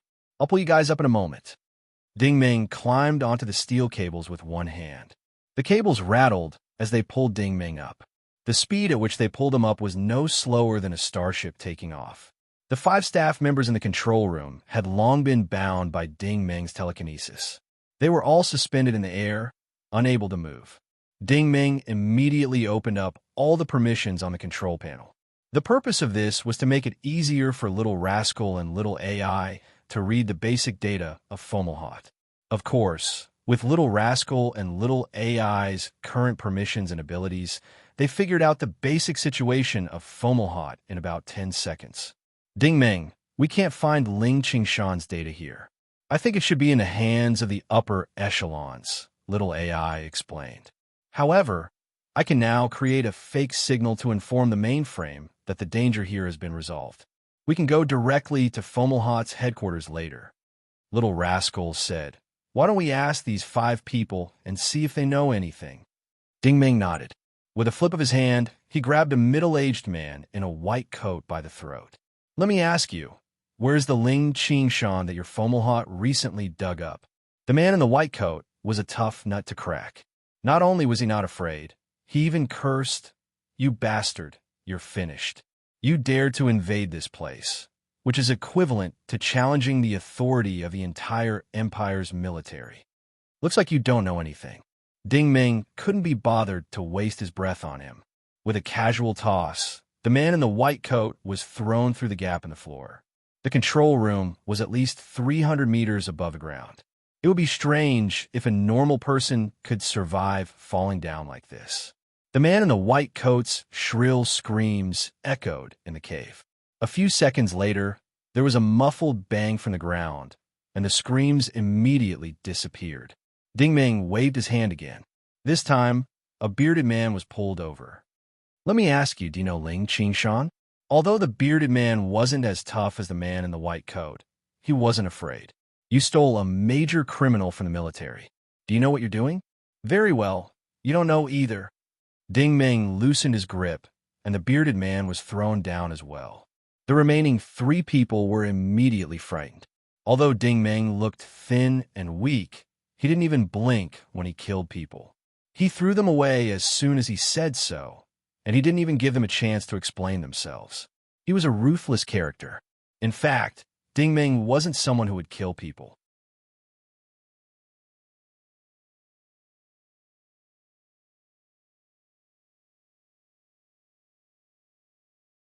Chapter 586. The sky darkened as night fell, but the hazy drizzle did not stop. The lush rainforest was shrouded in white mist, and an antique manor could be vaguely seen in the depths of the white mist. This place was almost identical to the 5th Lord's Manor. The 5th Lord's Manor was protected by a natural moat, but the concealment here was even better. If not for Xiao AI's data and telekinesis vision, even Ding Meng would have a hard time finding this place. At this moment, the first floor of the manor was brightly lit, and the living room was rather luxurious. At least on Yulan Planet, it was rather luxurious. There were soft sofas, elegant tables, brilliant lights, and all sorts of extravagant decorations. The entire living room was as warm as spring, and this place was like a private residence, unlike the headquarters of Fomalhaut. Sitting on the sofa was a lady dressed in blue and wearing sunglasses. She had a leisurely and elegant demeanor. This was Lan Ling from the Apocalypse Corporation. Sitting opposite her were 3 men, Yan He, Zhuang Zhou, and Ing Xiong. The 3 leaders were like their names. Yan He looked a little old, and his slow movements made him look like an old scholar. He was holding a water pipe and blowing smoke. On his left was Zhuang Zhou, who was dressed in a suit and leather shoes. Even in the face of Apocalypse Group's people, he was neither servile nor overbearing. "Miss Lan, forgive me for being blunt, but Ling Qingshan is actually a harmful substance. Is your group planning to use it for medical research?" Lan Ling said, "You don't have to worry about that, Mr. Zhuang. Have the 3 of you considered the terms of exchange that our group has proposed?" She was actually asking Yan He. After all, Yan He was the head of the group, but he was still smoking and did not say anything. On Yan He's right, the tall and burly Ing Xiong laughed dryly and said, "To be honest, your group's help is very important to us. It's an honor for us, outer space mercenaries, to be able to work with a large group like Apocalypse." It was as if he hadn't said anything at all, but Lan Ling remained expressionless. "To be honest, I came to the Fertile Chalk Star system on a tight schedule. President Gu didn't give me a long deadline, so if nothing unexpected happens, I'll be preparing to return tomorrow. If the 3 of you still haven't thought it through, then we might have to work together again next time." And he had to speak this time, even if he didn't want to. He slowly put down his pipe and said slowly, "Miss Lan, President Gu is the vice president of Tianqi. He is very busy and has a lot of things to do every day. I can understand why he can't come in person this time." Lan Ling frowned slightly. She did not understand what this old man meant by saying such things at this time. She could only continue to listen patiently. And he took another puff of his cigarette. I heard that President Gu has a wide circle of friends. Even the Empire's military personnel are his friends. Lan Ling frowned. President Yin, I don't quite understand what you're saying. Please enlighten me. Yin, he said, Miss Lan, you're in a peaceful area within the Empire. You don't know how dangerous and barren this fertile chalk star system is. We've been here for so many years and have been relying on the military's subsidies and supplies to survive. The Fifth Lord's forces have been growing these past few years, and our Fomalhaut has been tolerating everything. In addition, the prison's management has been increasing day by day, and we can't make ends meet. I don't have any other intentions. I just hope that President Gu can put in a good word for us with the military and help us fight for a little bit of subsidies. It's nothing much for President Gu. Lan Ling immediately understood the old fox's request. He hoped that the military's subsidies could be increased. Although this was not something the Apocalypse Group should be in charge of, it was not difficult for the Apocalypse Group. The scale was very delicate. If Lan Ling didn't agree, then this deal would fall through. Who knew when the next time would be? After all, the price of flying to the rainforest planet was not low. If Lan Ling agreed to the Apocalypse Group's request, then they would be crossing the line. Lan Ling took a deep breath. All right, I can agree on behalf of President Gu. I promise to deliver President Yan's exact words. And he nodded. Zhuang Zhou and Ing Xiong immediately revealed looks of joy. Zhuang Zhou turned his head and ordered, "Bring it up." A staff member walked up with a tray. On the tray was a small crystal bottle. Inside the bottle was a white misty ribbon of energy. This was the legendary Ling Qingshan. Just as the staff member was about to hand the bottle over, Yin he suddenly said, "Wait." Lan Ling's lips curled into a cold smile. Could it be that President Yin can't bear to part with it? Yin he didn't answer. He picked up the pipe again and took a few puffs. This time, however, his expression became serious. An instant later, Lan Ling's expression also changed. She had already sensed a faint fluctuation of origin energy coming from far away. It was obvious that someone was hurrying over. Fomalhaut's headquarters was quite hidden. Even the Fifth Lord's people wouldn't be able to easily find it. However, when she sensed this aura, it was obvious that this person was rushing straight over. 3 minutes later, Ding Meng's group of 3 appeared at the stone gate of the courtyard. Yin he and the others were also standing in the center of the courtyard. Zhuang Zhou was very surprised to see Xinjia appear here, safe and sound. However, he was an idiot. As soon as he saw the unassuming Ding Meng and the strange-masked Su Xia, he guessed that these two must have been the ones who had rescued Xinjia from the prison. That was the problem.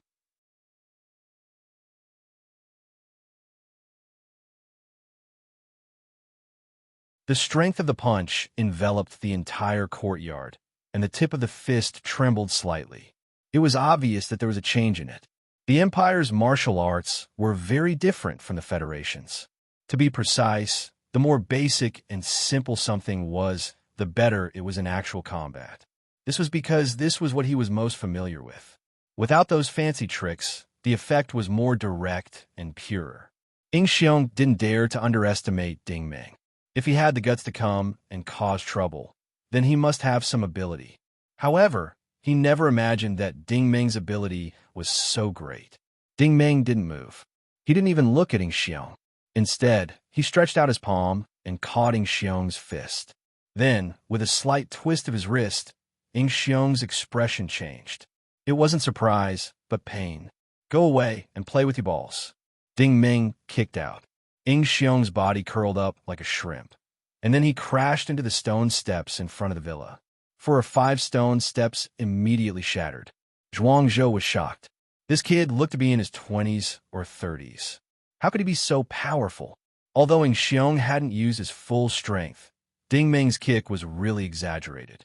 With a loud crash, a red light flashed in the courtyard. 2 fiery red battle blades slashed towards Ding Meng's head. This was the standard blazing sun battle rune. Judging from the color of the origin energy battle blades, Zhuang Zhou's strength wasn't weak. This time, he couldn't take the attack with his bare hands. Ding Meng leaned slightly to the side, and the battle blades hit empty air. However, this move gave the opponent the initiative. Zhuang Zhou dodged and closed in on Ding Meng, punching and kicking him. However, Su Xia couldn't remain calm at this time. She had already activated her origin energy and charged towards Lan Ling. Lan Ling wasn't her true enemy, but in her eyes, she was in cahoots with Biming. As long as she was Gu Biming's lackey, then she had to die. However, she had underestimated Lan Ling. To be able to hold such a high position in a large corporation, she must have excellent skills. She dodged, and Lan Ling dodged as well. Both of them were light element users. For a moment, half of the courtyard was filled with the shadows of the two beauties. Neither of them could hit the other. Ying Xiong, who was at the bottom of the steps, stood up again. He had just been kicked in the crotch by Ding Meng. He wasn't injured, but his lower abdomen was burning with pain. This was especially embarrassing. He howled wildly, and like a bear, he pounced towards Ding Meng with the force of Mount Tai.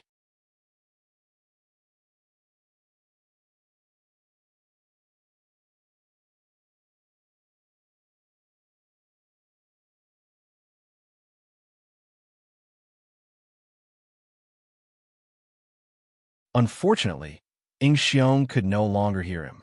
Xian Jie couldn't help but laugh. Boss Yin, do you still need me to remove any seals? With a plop, Yin's knees were already on the ground. His hands were also raised high, holding the small crystalline bottle in his hands. He had no choice but to kneel. In the face of such absolute power, what else could he do other than raise his hands and surrender? Could it be that he really wanted to take the initiative to seek death? Ding Meng gently waved his hand, and Ling Qingshan was sucked over. Zhuang Zhou also knelt on the ground with a plop. Even Boss Yin had knelt, so what else could he do? Continue to stand there stubbornly resisting? Or defend with his eyes?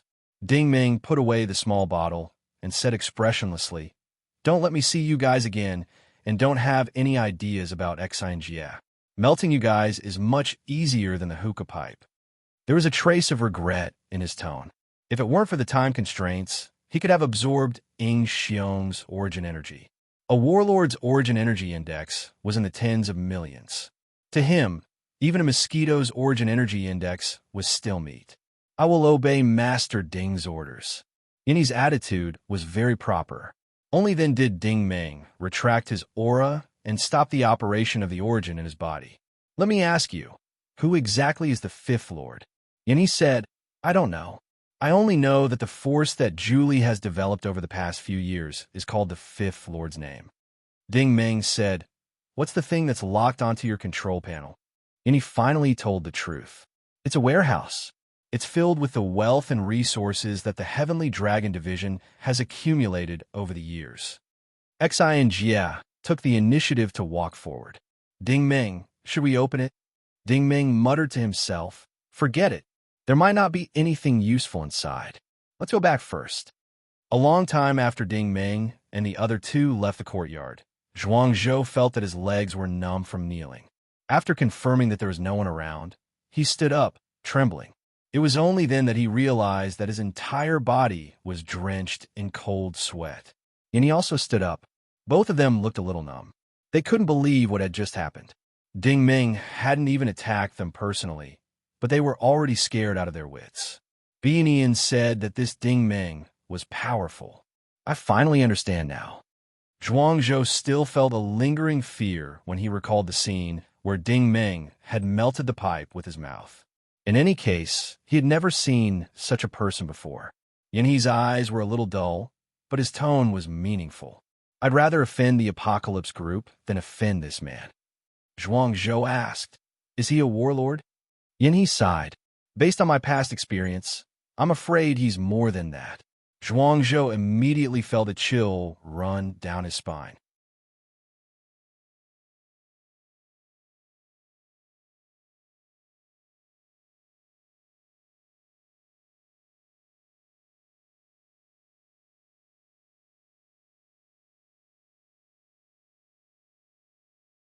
But Fomalhot Xinjie seemed to know what she wanted to ask, so he took the initiative to explain, I know about Fomalhot's lockdown procedure. If the Grassroots Empire has locked down a system, it means that he will not allow this place to be used again. Therefore, if Fomalhot wants to obtain the Heavenly Dragon Unit's legacy, the Grassroots Empire will definitely not allow it. As for the reason, only he himself knows. However, the lockdown is different. This is not a permanent order. He only wants this place to not be known to outsiders for the time being. As for whether he is sealing people or objects, we have no way of knowing. Julie really wanted to say, won't you know once you unseal it? But at this moment, Ding Meng stared at the strange green symbol on the screen, and a rare look of worry appeared on his face. The way I see it, it's best not to unseal it if possible. Xinjie asked curiously why. Ding Meng smiled bitterly and did not answer. He did not know how to answer. This was purely his intuition, and the last time he had this feeling was when they returned to Black Gold Base. Rulin and the others used the AI robots to dig through the back of the Kuanpeng battleship, and before that was when he and Little Four opened the K-Virus experiment hall. The door had not been opened yet, but he could already feel that some kind of invisible disaster was about to float out from the door. Su Xia, who had been silent all this time, finally spoke. If we want to leave this place, we may need Mr. Xian's help. Ding Meng frowned. Oh, Su Xia also seemed to be smiling bitterly. Although there are a lot of starships on the tarmac, I just found that a few carriers and frigates are missing. Julie said helplessly, if the Apocalypse Group's starships want to leave, I have no right to stop them. It turned out that Lan Ling did not get Ling Qingshan and ran away directly. Su Xia said again, the remaining starships are old and broken. If we leave here, we will be in the frontline war zone of the Imperium and the Frogman Kingdom. God knows what we will encounter. She said it very tactfully, but everyone understood what she meant. Even if Julie could provide a starship to Ding Meng, it would be difficult to fly out of the war zone, let alone return to the Norse Empire. In other words, if a starship wanted to go on a long voyage, rich energy reserves were the key, because space jumps and space transmissions were indispensable in times of crisis. Xinjie nodded. I also hope that the thing that the Imperium sealed has some technological power in it. Julie said, as long as Mr. Xin is willing to help, please tell me what you want. I'll definitely do it if I can. Ding Meng said, I'll trust you one more time. If you find any excuses or play any tricks again, I guarantee that you will never be resurrected again. Xinjie walked to the control panel again. This time, he pulled out multiple miniature light beams and started operating.